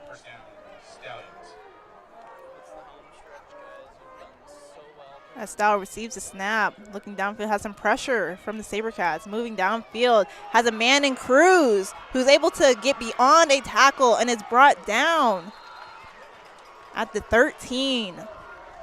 And that's exactly the spark that the Stallions have been looking for. Cruz breaks away on the long pass. Tristan Armstrong able to catch him from behind. Armstrong, the leading tackler on this team, 47 heading into this game, but Cruz, amazing job by corralling that pass. Stal, handoff to Joel Cooper, who's brought down. Might be a minor loss in the play. Yeah, Cruz, who caught that pass, not only leads his team in rushing yards, but also in receiving yards, has 369 yards heading into the game with 2 receiving touchdowns. So he's a threat to get it done through the air and on the ground. Stal with the ball, finds a man, and it's in the end zone. That'll be a touchdown for these Shadow Ridge Stallions. Number 19, Luke Pearson, hauling in the touchdown, and that'll give the Stallions the much-needed score they were looking for to get closer into this game. Beautiful job by Stowell firing that into Pearson, and the Stallions will line up for the PAT.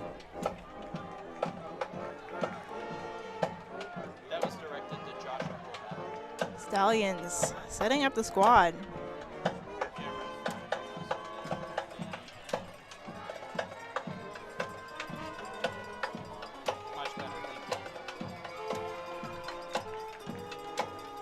Snap is set, kick is up, and it's good. So with that, Saguaro is still leading 35-14 against the Shadow Ridge Stallions, with 10 minutes and 52 seconds remaining in this fourth quarter. Yeah, great job by the Stallions offense. Great job, the sophomore Stowell able to come in and give the team a little spark that they've been looking for. And just a good job by Pearson, able to haul that in. So they cut the deficit from 4 to 3 possessions, down 21. And you know, sometimes in high school football, you just never know. But with the way Saguaro's offense has looked tonight, you can imagine that they're not content with this, especially after letting up a touchdown. They're going to want to try to go back out there and get another one to continue to pile onto this lead that's just been cut. As we see Saguaro heading back out on the field, getting ready to receive this kick.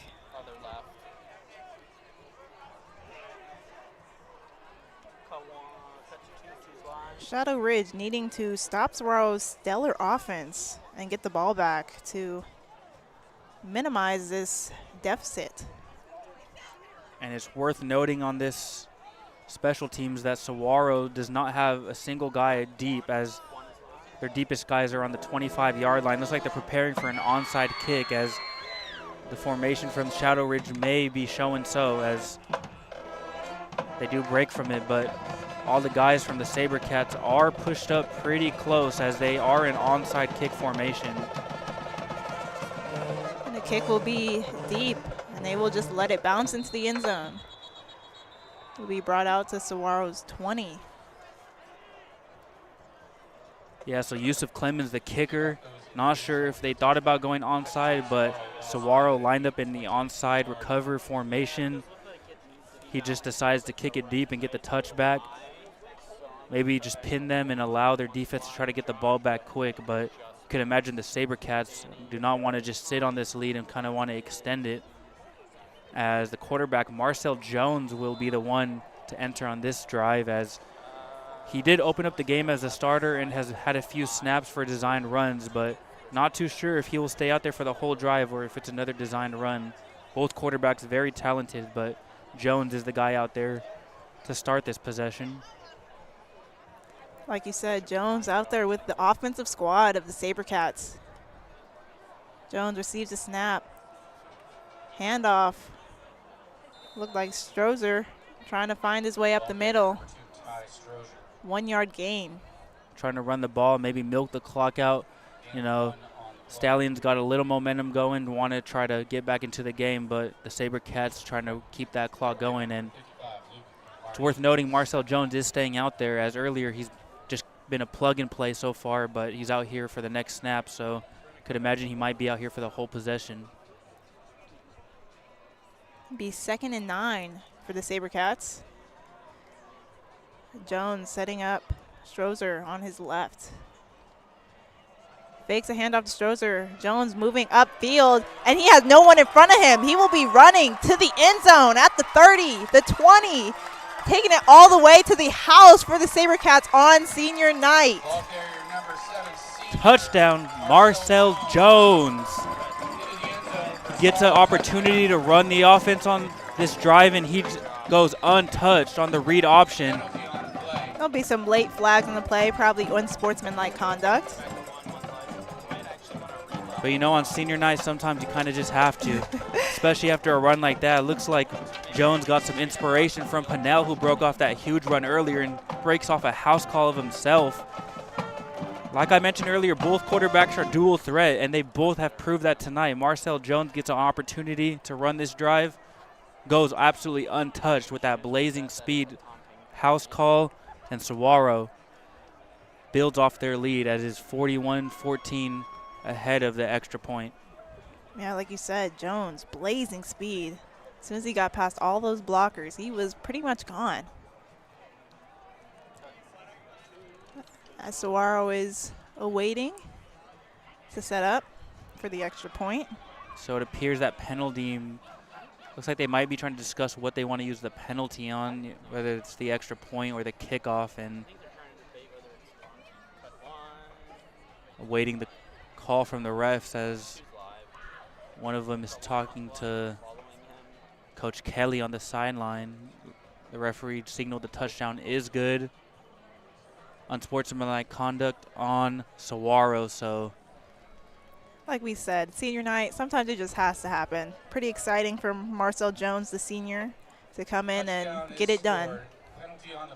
Yeah, like you said, on senior night, especially for Marcel Jones, he hasn't had many opportunities tonight to run this offense. He gets a chance, so, I mean, how could you not, especially with all the families out here with the big lead on top of that. Yep. Saguaro is setting up for the extra kick. The snap gets away from them. And they manage to get back on it. So no good. Score will be 41-14 for the Saguaro SaberCats. Yeah, the kicker decides just to lay on top of that and not take any risk with this huge lead. Yeah, we have 9 minutes and 57 seconds remaining in this fourth quarter. What do you think the game plan is for Shadow Ridge, Javier? Well, first, I think they bring back out quarterback Stowell, who's the sophomore. I mean, the offense has been kind of stalling all game, and Stowell was able to go out there and insert a spark plug, so I think they stick with him and keep going. And we'll be hearing from our field correspondent.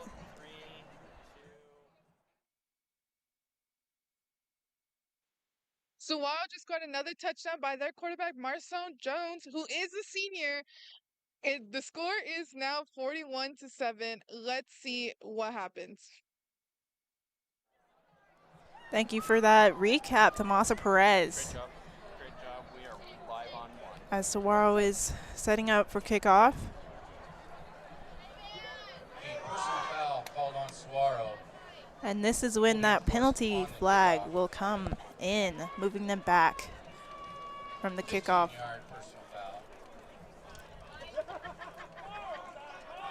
Yeah, Saguaro going to be kicking pretty deep, but with a huge lead, I don't imagine it'd be a huge concern as of now, especially with under 10 minutes to play.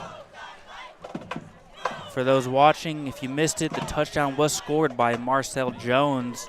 Huge run on a read option and went untouched.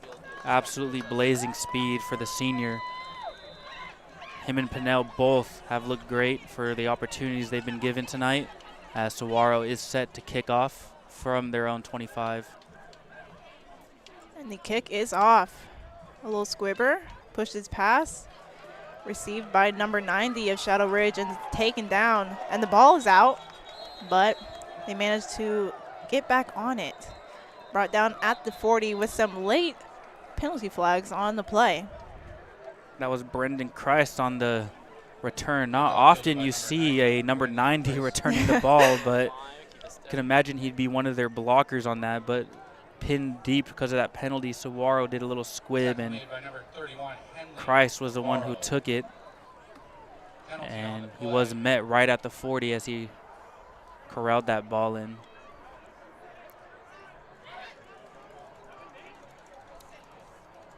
but it appears there was a penalty on the play, as looks like it is going against Saguaro, as that Stallions offense is starting to march down the field just a bit. So they will get the ball at Saguaro's 45-yard line. Yeah, definitely unfortunate for Saguaro, but I'm sure they are not really worried about it with as much of a big lead as they have right now with 9 minutes and 50 seconds remaining. Style receives the snap. Quick toss. Intended for number 19, Luke Pearson, but tipped off the hands of a few Saguaro Sabercats. Yeah, Delano Sanguine, the defensive back, was able to break it up, and based off his reaction, you could imagine he's the one who could have wanted it. And with that, we will go into a quick break. Overwhelmed by crushing medical bills that keep you up at night? Imagine the heartbreak of delaying care for your family because of sky-high deductibles, copays, and surprise out-of-pocket costs. It's a nightmare no one should face. At Fountain Hills ER and Medical Center, we've partnered with Instinctive Health Pass to deliver Health Pass, your emotional lifeline for true peace of mind. Visit instinctivehealthpass.com today. Sign up to slash costs on unlimited future visits and erase current outstanding bills from using our facilities, saving you thousands in worry-free relief. Hi, my name is Carmen Liberto, and I am a senior at the Cronkite School at Arizona State University, majoring in sports journalism. Over the past few semesters, I've worked on a variety of projects that have strengthened my reporting, storytelling, and on-camera skills. My passion has always been hockey, and I hope to build a career covering the NHL, ideally as a beat writer for the Buffalo Sabres. I'm excited to continue growing as a journalist and to bring my energy and dedication to every story I tell. Stay tuned to see my work at the Varsity Show. And welcome back to the Varsity Sports Show, where the score here is Saguaro Sabercats 41 and the Shadow Ridge Stallions 14. Yes, you are. Thank you very much. Second down, Shadow Ridge, ball spotted. The Stallions currently have possession of the ball. It'll be 2nd and 10 on the 45 for them. The Stallion receives the snap, throws to Cruz, who's immediately met by a blocker, but manages to push through and gain an extra yard. Yeah, that was a risky pass right there, as the Saguaro defender was closing in on perfect timing on Cruz, but just a good job by Cruz to kind of avoid the big hit and was able to fall over for an extra yard. Sal receives a snap, scrambling from some pressure, trying to find an open man. Gets the toss off to number 6, who brings it to the end zone, and that'll be a touchdown. That is Brody Lara. Yeah, what a job right there by Stowell. Stowell, who did not start this game, got insert last drive for the Stallions, gets his 2nd touchdown of the game, and the Stallions are starting to find some life here in this fourth quarter behind Stowell, the sophomore, who actually did not have a single passing touchdown coming into this game. He was 4-13, 62 with no touchdowns and interception. He's got his 2nd passing touchdown of the game and of the season. The sophomore getting an opportunity tonight. Yeah, just a great job from him tonight, really. Coming in, kick is up, and it's good. So the score is 41-21. Saguaro still has a lot of breathing room with just a little over 9 minutes remaining in this final quarter of the game.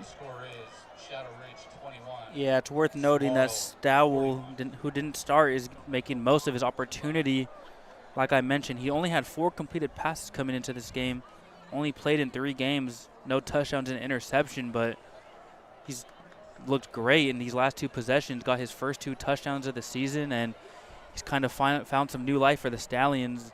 They are still down by 20, but their offense has picked it up in this fourth quarter to try to climb their way into this game. Yeah, chipping away at this score, really trying to get back in reach of the Saguaro Sabercats. Yeah, on the last kickoff, Saguaro was lined up in an onside kick recovery formation. So with 9:09 left in this fourth quarter, you kind of have to wonder if the Stallions will finally kick an onside kick right here, as time is not on their side, down by 20. Yeah, Shadow Ridge Stallions have to make use of all the time remaining as they set up for this kickoff. Yeah, and the deepest guy for Saguaro is around the 25-yard line, Marcus Hawkins, as they are back in onside kick recovery formation again. No one deep for the SaberCats. The kick over the heads and into the end zone. So that'll bring Saguaro out to their 20. Yeah, so no onside kick there by Yusuf Clemens. It looks like Clemens this time, instead of booting it, he tried to kind of squib it and try to get them inside the 10 with no one there back to recover it, but just a little bit too much power as it barely got into the end zone for a touchback. So Saguaro will be getting the ball at the 20-yard line. As Saguaro heads back out, it'll be Marcel Jones, the quarterback, again after that last rushing touchdown. Yeah, like I mentioned earlier, I said it was going to be difficult for Coach Kelly to choose what quarterback goes out, but after last possession, after seeing Marcel Jones' long run, I don't see why you wouldn't keep him in to see if he can get another one. Jones receives a snap, fakes a handoff and runs to his left, but couldn't quite get the edge and is pushed out near the line of scrimmage. Yeah, another read option attempt by Jones, who scored on that play earlier, but this time Shadow Ridge was able to keep contain on the outside and not allow Jones to find that outside lane. Cut 2. Cam 2 is live. I will say, back to you talking about Coach Kelly and his decision making, I will say I'm very impressed. He's done very well switching in and out each quarterback when they're hot. Yeah, I agree with you on that. Pennell looked great tonight. He kept him in. Jones had a long touchdown, kept him in, and takes the snap right here. And is brought down immediately by the Stallions. Yeah, going back to what you said, he's done an amazing job. I mean, put 41 points on the board tonight. They lost last week 8-41, so looks like they're trying to reverse that tonight, which they are so far. And like you said, Coach Kelly's made some amazing decisions. Decided to roll with the hot hand with Pennell, who has 5 total touchdowns tonight. Then Jones scored one himself, kept him in, and on third down here, he's going to try to keep some of that momentum alive that he had last possession. Jones receives a snap. In the pocket, got time. He's going deep, trying to find a man. But it's intercepted by number 20 of the Shadow Ridge Stallions, who's pushing upfield. He has many blockers, trying to find his way up the sideline. He's at the 30, and he's stopped. Brought down around the 24. Just unfortunate for the Saguaro SaberCats. That was number 20, Brennan Lafitte, with the interception. Looks like Marcel Jones kind of just tried to let that loose, but out of the distance of his receiver, Lafitte did a great job at tracking that ball and kind of looked like a returner on that play, turned around, makes the interception with a great return. And Shadow Ridge is starting to get back into this game, finding some life, but the flag does go against them. Yeah, like you said, finding some life, finding their own energy to combat this home squad. Yeah, this game has definitely been a game of momentum. Shadow Ridge started with it all, with taking a 7-0 lead. Then after, Saguaro did not look back and took a huge lead, but now the Stallions cut it to just 20. It's down 21-41, but an interception and the ball, they are finding some life. Stowell receives a snap. Looking to a man towards his sideline, and is brought down, number 6, Brody Lara. Great decision making right there by Stowell, hitting his wide open target on the sideline, trying to get up any yards he can. You could imagine this Stowell in the offense kind of want to run some up tempo, which he is, trying to get his players back up to the line of scrimmage. Yep, like you said, up tempo with 7 minutes and 30 seconds remaining in this game. Stowell receives a snap, handoff to Cruz, who pushes upfield, finds a few holes and gets beyond a few blockers, and is able to bring it into the end zone for Shadow Ridge. That's a touchdown. Michael Cruz on the run, a halfback draw, found a lane, got to the second level, made a few moves, made a guy miss, and Cruz is in the end zone. And don't look back now, but the Stallions continue to find more life as they inch closer and climb back into this game, as it is 41-27 now before they attempt this PAT. Yeah, Saguaro trying to tighten up a little bit, trying not to make this game too close after taking such a wide lead. Extra point is up, and it's good to bring this game 41-28. Extra point attempt is good. Shadow Ridge really trying to use all the momentum they're gaining from their defensive squad. All these turnovers are attaining against Saguaro. Yeah, and with 7:20 left, I mean, that's still plenty of time for the Stallions to try to get back into this game. They've made the most in this fourth quarter. They were down 41-14, and now in a blink of an eye, they are only down 41-28, down 13. So with 7:20 left on the clock, it's plenty of time for them, but Coach Kelly has a lot of decisions to make on this upcoming drive as Saguaro tries to finish and close this game. Yeah, Saguaro heads back out to receive the kickoff. Which quarterback do you think Coach Kelly is sending in this next possession? Well, after last possession, I mean, the unfortunate interception by Jones, he did have the beautiful run before that, but I think with the game Pinnell's had, you kind of want to close this game, and I think Coach Kelly might try to ride the hot hand. I mean, if I was him, that'd be a tough decision to make. Like I said, both guys are extremely talented. They can both get it done through the air and on the ground, but Pinnell, 5 touchdowns tonight total. It's kind of hard to deny him in a close game. So if I was Coach Kelly, kind of ride the hot hand, but we'll see after this kickoff which quarterback will take the field for the SaberCats.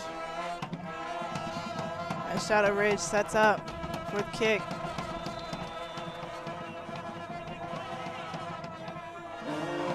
Kicking it deep yet again. As Saguaro lets it bounce into their end zone, and it'll be brought out to their 20.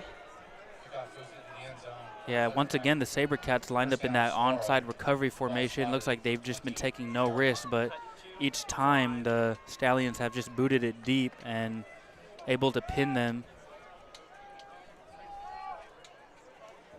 Yeah, definitely an interesting choice. Was definitely expecting an onside kick from Shadow Ridge on that one, but they didn't seem to have that in plan. As Saguaro, the SaberCats, go back out on the field.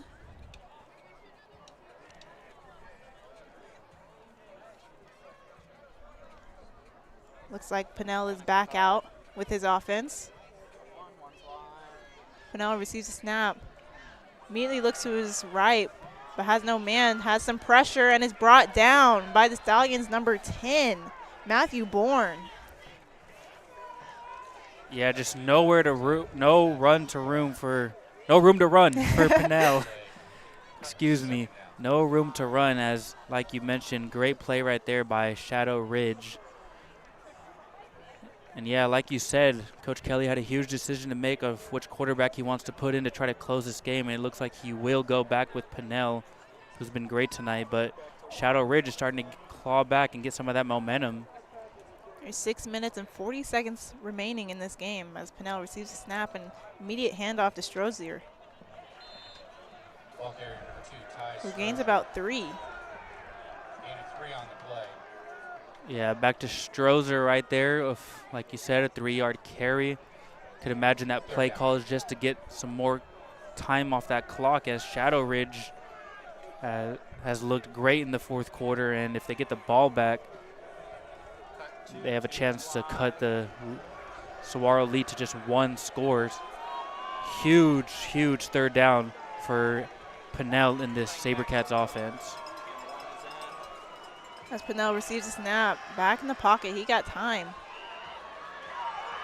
Almost brought down, but still has time, has a man on the sideline, number 3, Quentin Sims. Great job there by Pinnell. Lots of pressure by the Stallions. It looks like one guy even got a hand on Pinnell, able to evade that, get the ball off to Sims, and Sims able to secure that to get them a new set of downs, which is much needed for Saguaro. Sims also had a touchdown catch earlier in this game to get Saguaro their second touchdown, so huge conversion for the SaberCats. It'll be 1st and 10 on the 40 for Pinnell as he hands off to Strozer. Strozer managed to evade one tackle, but is brought down by the next. Yeah, good job by Strozer there.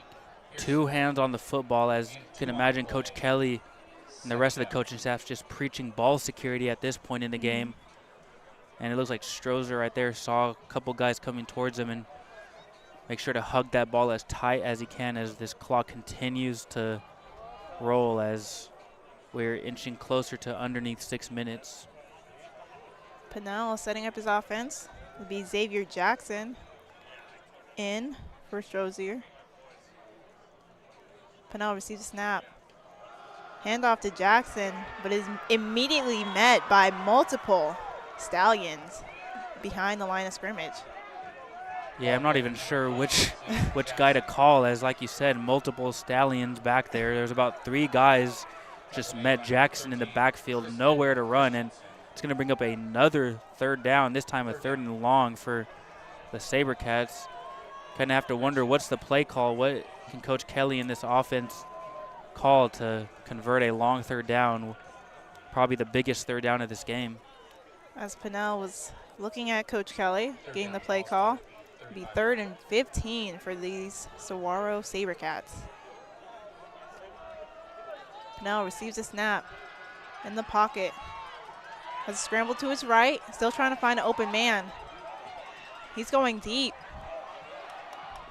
Trying to find number 14, Xavier Jackson, but just short. Be incomplete. Pinnell was rolling out, bought as much time as he could for his receiver, intended receiver Jackson on that play. He bought as much time as he could. It looks like got it off at the last second. Good job by Jackson trying to track that ball, but that's a very difficult ball to try to track. Kind of similar to like a center fielder trying to park right underneath that ball and just couldn't get it. So the clock stops at 4:05 and Saguaro's gonna have to punt. It'll be Michael Cruz in the backfield for Shadow Ridge. As the snap is high, Punt tried to get the punt off really quick. Didn't go too far and bounces out around the 44.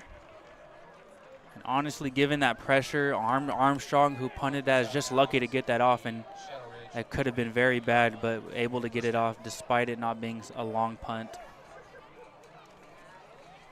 Yeah, so Shadow Ridge have solid field position to start another possession with 3 minutes and 57 seconds remaining in this game. Yeah, and a score on this drive could make things very interesting. A touchdown on this drive would put the Stallions in reach, only one score, as they have an opportunity to do so. Estelle is back in the pocket, finds a man in Cooper. He's brought out. No gain on the play.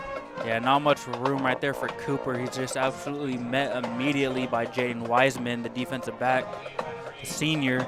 Great job by closing in on Cooper, not allowing him to get any yards after that catch. As the clock will continue to run, it looks like the refs called that inbound still. Stall back, finds Cooper again, who managed to avoid one tackle and moves beyond, getting the first down this time. The chains will move for the Stallions. Yeah, that was actually a really good play right there by Cooper, who was able to kind of freeze real quick, cut back, and move the sticks. And with that, we will go into a quick timeout, and we will be back on the Varsity Sports Show. APAC is your one-stop source for all your automotive and heavy-duty air conditioning parts, supplies, and equipment. They're family-owned and have been the Valley's go-to for all your auto AC needs since 1982. Whether it's for your everyday or vintage car, commercial, or off-road vehicle or equipment, APAC has you covered. Call APAC, AAPAK, the AC experts at 602-254-1116 and ask for the Varsity Special to get 10% off your purchase. My name is Dana McDermott, and I'm a junior in the Walter Cronkite School of Journalism and Mass Communications at Arizona State University. I am looking forward to the opportunity to get some hands-on experience and dip my toes into this industry. I've called water polo, softball, and I've broadcasted on the sidelines for high school football and basketball. I'm so excited for what this internship's going to give me. The Angry Crab Shack in Tempe. With an experience so good it remains indescribable, with something for every seafood lover. Try one of their amazing custom seafood boils, sandwiches, appetizers, and salads.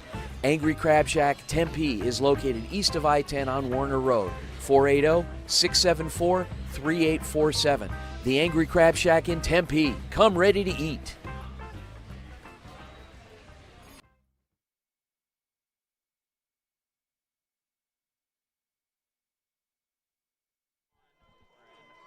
And welcome back to the Varsity Sports Show. I'm Anissa Reynolds here with my partner Javier Delgado. And the score in this fourth quarter is Saguaro 41 and Shadow Ridge 28, as Shadow Ridge is trying to score again and get this game just as close. Sal receives a snap, back in the pocket. Tries to find a man, but it's intercepted by number 25 of Saguaro. Running downfield, he has no one in front of him. He's taking it to the house. That'll be a touchdown, Saguaro.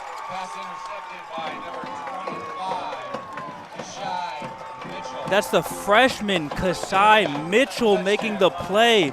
Absolutely read that ball out of the quarterback's hands, and he takes it all the way for a pick six.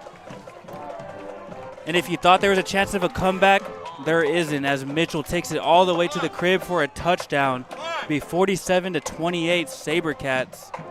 Yeah, just an amazing eye by Mitchell, able to read that ball and get in front of the receiver and take it all the way to the house. Yeah, and Mitchell, who's a freshman, made a big play right there, making best of every opportunity, houses it. Saguaro finds himself in great position. That's Saguaro setting up for the extra point. Kick is up. And it's good. The score will be 48-28 for Saguaro. And like I said, that was Kasai Mitchell, the freshman defensive back. Beautiful job by him jumping that pass. It's not often times you see freshmen in the game varsity, but Mitchell comes up big and gives the Sabercats a 20-point lead after the Stallions were trying to work their way back into the game. Yeah, Mitchell, like you said, did a great job putting his team back up front, getting that wide margin ahead of them with 3 minutes remaining in this quarter, in this game. Saguaro is at their prime, their optimist position.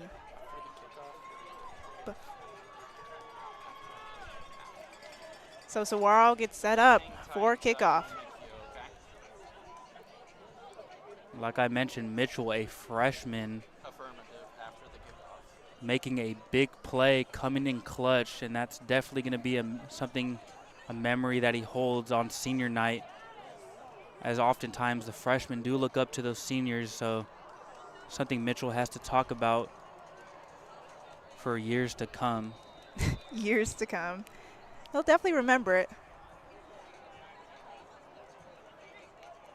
As Saguaro gets set up for kickoff. 3 minutes remaining in this ball game. The kick is out. And a little squibber yet again. Received by Shadow Ridge and is brought down immediately at the 30. With that, we will go down to our field correspondent, Tomasa Perez. Number 25, Kasai Mitchell, had an interception and touchdown for Saguaro, giving them the score of 48-28.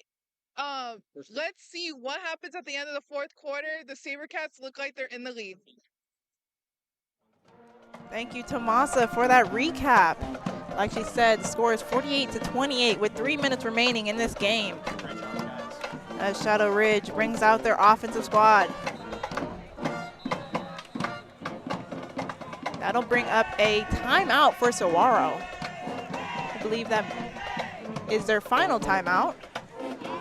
And with that timeout, we will go into a quick break.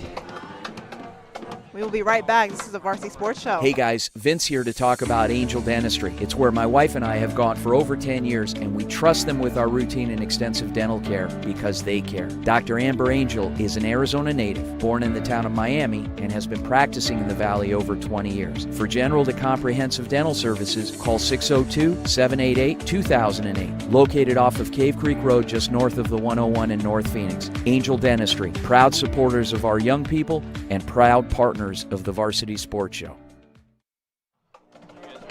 And welcome back to the Varsity Sports Show. I'm Anissa Reynolds here with my co-host, Javier Delgado, covering the Saguaro SaberCats, who are leading the Shadow Ridge Stallions 48-28 with 3 minutes remaining in this game. Shadow Ridge has the ball as Stowell receives a snap, back in the pocket, has some early pressure, has to scramble out to his left. Throws it long, has a man, intended for number 16, Andre Goodall, but I believe they called him out of bounds, so it will be incomplete. Yeah, the refs just signal him out. Looks like Stowell kind of just looked like he threw up a prayer right there, and his receiver just happened to be there, rainbowed that in and made the catch, but was not in bounds, as it'll bring up a 2nd down and 10 for the Stallions. Yeah, dangerous throw from Stowell, as Goodall was covered by 2 or 3 SaberCats. Stowell having early pressure and is brought down by number 9 of the Saguaro SaberCats, Nikolai Procopio. The senior Procopio getting it done on both sides of the ball. Had a huge touchdown earlier. Tight end, also a defensive end, now getting it done on defense and picking up a sack. So successful senior night for Procopio thus far. It'll be 3rd and 19 for Stowell as he goes out to his right. Intended for number 16, but it's broken up by number 6 of Saguaro. Delano Sanguine, the senior defensive back, perfectly timed that. Got the pass deflection, and that defense just looks absolutely hyped after that deflection. A lot of energy. And all the momentum is back to the SaberCats after the Stallions tried to claw back into this game. Stowell is back in the pocket. Intended for number 11, Colton Day, but batted down and incomplete.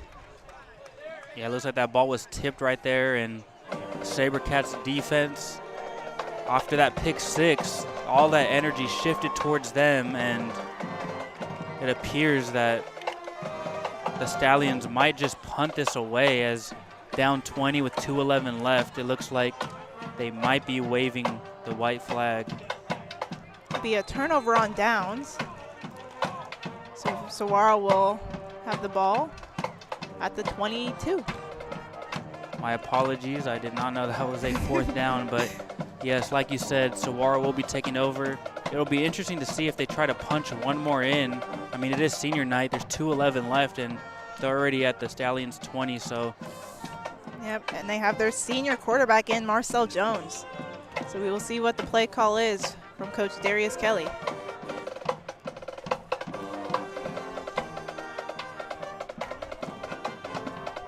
As Jones receives the snap, a handoff was immediately met and brought down by number 10 of the Stallions. And it looks like that was number 32, Marcus Hawkins. The senior has not got many opportunities tonight, but like we said, senior night, maybe an opportunity right here to try to leave a lasting impression. Marcel Jones setting up his offense. Receives a snap. Fakes a handoff, takes it himself to his left, scrambling, trying to find some room, can't find anybody. and found a man downfield, number 17, Tristan Armstrong in the end zone. What a play by Marcel Jones to cap off that drive to Tristan Armstrong. It looks like it was a read option. Marcel Jones had nowhere to run, scrambles on a broken play. He just finds a guy, and that's what you call smart football right there.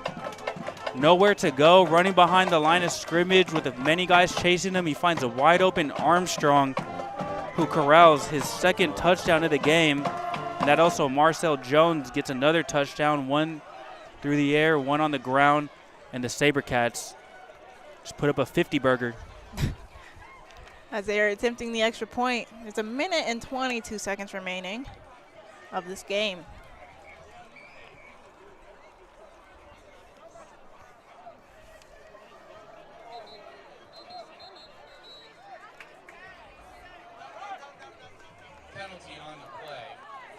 There is a penalty on the PAT. It's going to be an illegal procedure on Saguaro, so it looks like they will reattempt the PAT.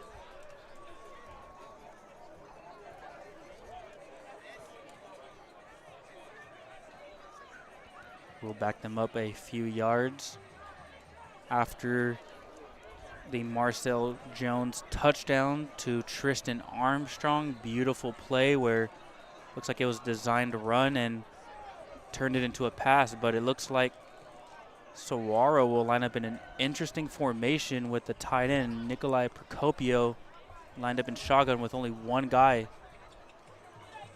Oh, Procopio going to take it himself, driving upfield, and he did it. Manages to dive into the end zone. Yeah, that was an interesting formation and play call right there, but I've said this so many times tonight, Procopio, the tight end, no one's wanted to tackle this guy. The big tight end, he's looked great, and right there only had about one or two guys to beat, used the stiff arm and got in for the 2-point conversion, and the SaberCats are just adding on senior night, up 56-28. Yeah, like you said, 56-28, a minute and 22 seconds remaining in this game for Shadow Ridge. It's been a solid showing from Saguaro tonight. Very different from some of their other games earlier in the season. Yeah, they lost last week 8-41 to Brophy, and looks like tonight they just flipped the script and used last week as motivation. They were riding a 5-game losing streak, seeking their first region win, and they've just looked like a brand new team tonight. They've been stacking it on. The whole offense has been clicking. The defense has made big plays. Huge props to Coach Kelly and the SaberCats tonight for not allowing this 5-game losing streak to halt them and kind of discourage them. Despite not having playoffs to play for, it's senior night. They're still finding a reason to go out there and play hard, and that's exactly what the SaberCats have been doing all night. Yeah, ending the season off on a high note, definitely. As the kick is squibbed out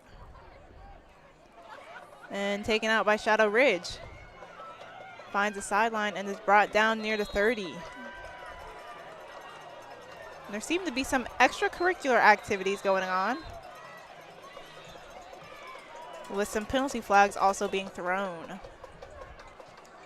Yeah, despite the game being out of reach, the tension between the players is not, as things are set throughout the game, and some frustration can lead to towards the end of the game kind of pushing and shoving, and that's exactly what's going on towards the end of this game.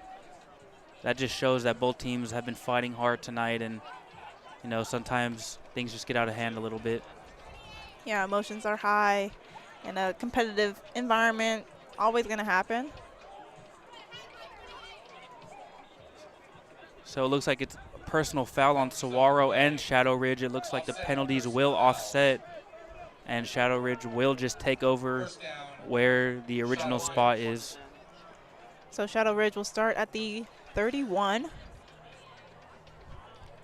with a minute and 15 seconds remaining in this game. Handoff, fake the handoff, moving upfield. Past the blocker, now brought down and pushed out of bounds beyond the chains. That was enough for a first down. Also seems like a quarterback change. B19, Luke Pearson in for Shadow Ridge. Yes, like you said, another quarterback change. I mean, late in the game with the game out of hand, just allow some other guys to get some reps. The sophomore, Luke Pearson, who's actually been on the receiving end tonight, been playing some receiver, but with the game pretty much out of reach, looks like Pearson will be the guy to finish this game off. Pearson receives a snap, fakes a handoff, takes it himself. He has a few blockers trying to find the hole.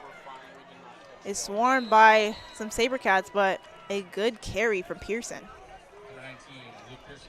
Yeah, Pearson actually caught a receiving touchdown earlier from Stowell, but now he takes over as the quarterback, so he does have one score tonight, but it looks like Shadow Ridge is not really in too much of a hurry to try to get some plays off, as we have 40 seconds and under remaining as the clock continues to tick. Pearson receives a snap, a handoff up the middle, pushes through, gains 5 on the play. Yeah, and it appears that the Stallions do not want to try, or not going to try to add on to their 28 points they have, as they are down big, as we are under 20 seconds as the clock continues to run. Pearson fakes a handoff, takes it himself up the middle, brought down, and the ball is loose. And no whistle was blown, so the SaberCats have it. Number 18 running downfield, and he'll bring it in for a touchdown. But there are some penalty flags thrown, and the whistle was also blown. Yeah, not too sure if the touchdown counts or not. I did hear some whistles, but that was Choice Price, the defensive back, recovering that. And despite if it's a touchdown or not, it kind of just feels like that was a cherry on top for a roller coaster of a game. Still awaiting to see what just happened, as there's about 2 or 3 flags out on the field. That looks like there was a fumble. Not sure if they called the runner down or not, but nonetheless, I mean. Yeah, a lot of confusion on that play. I lost the ball and didn't realize he was running off with it until he was halfway down. Yeah, it looks like both teams are already lining up to shake hands, so no matter what the call is, you could imagine it'll just be declined. And that'll take us to the end. I think they're just trying to figure out what the call is. Curious if that will be ruled a touchdown or not, or what the call, but. But nonetheless, Saguaro takes home this game pretty much. 56-28 is the score as of right now. The refs are signaling for the players to go back on the sideline. Not sure if they're going to run another one, but I feel like that last play kind of just summarized what the game was, a whole roller coaster of emotions. Yeah, a lot of back and forth, but Saguaro definitely pulls this one out. Had a great showing on senior night. It's been a personal foul on Saguaro. There's been some ejections, but the clock has 3 zeros, so not sure what you can eject the players from, but maybe the handshake line. The but celebration after, I guess. Yeah, beats me. Not too many times I've seen players get ejected when the game's over, but. Yeah, definitely a first for me as well. The refs are still out there making calls. As it seems like everyone is packing up and trying to leave. I don't know quite what is happening. Even the fans themselves. Going to be some traffic to beat. As we're still awaiting the call, refs have gone to pick up the various flags they've thrown. But like we've said, the game has been won by Saguaro. We just don't know if the game is quite over yet, as seems like they may push out both squads to end out this game. So it looks like that might have not been the last play, as Saguaro and Shadow Ridge, it seems like they're going to be moving the chains for Shadow Ridge. So maybe we'll have one more untimed down for Shadow Ridge. I don't think not sure if that scoop and score counted. Looks like it wasn't, but it looks like it's the Saguaro offense that's on the field with 0 seconds left. Interesting. Could imagine it's going to be an untimed down unless the refs put a few seconds on the clock. Yeah, like you said, it does look like Saguaro's offense is out there as Ashton Pennell is out there with his squad. I could imagine it would just be a QB kneel victory formation to put the cherry on top for the SaberCats offense, but yeah, like you said, this is a first for me. It's been one of the longest endings to a game I've seen, and especially with the score how it is. Officials talking to both coaches. Seems like everyone's on the same page now. Some handshakes at the line of scrimmage. Might just want to hold the tension for the end of the game. Maybe that's what they're telling the coaches and players. They're making us wait, I guess. As everyone in the crowd standing up and ready to greet the players on the senior night. I do not know. Okay, I believe that obviously that is game because these chains are leaving the field. So at the end of the game, Saguaro SaberCats win 56-28 against the Shadow Ridge Stallions. Just a solid showing from the Saguaro SaberCats. This has been the Varsity Sports Show. I'm Nisa Reynolds here with my partner, Javier Delgado, and that has been the game.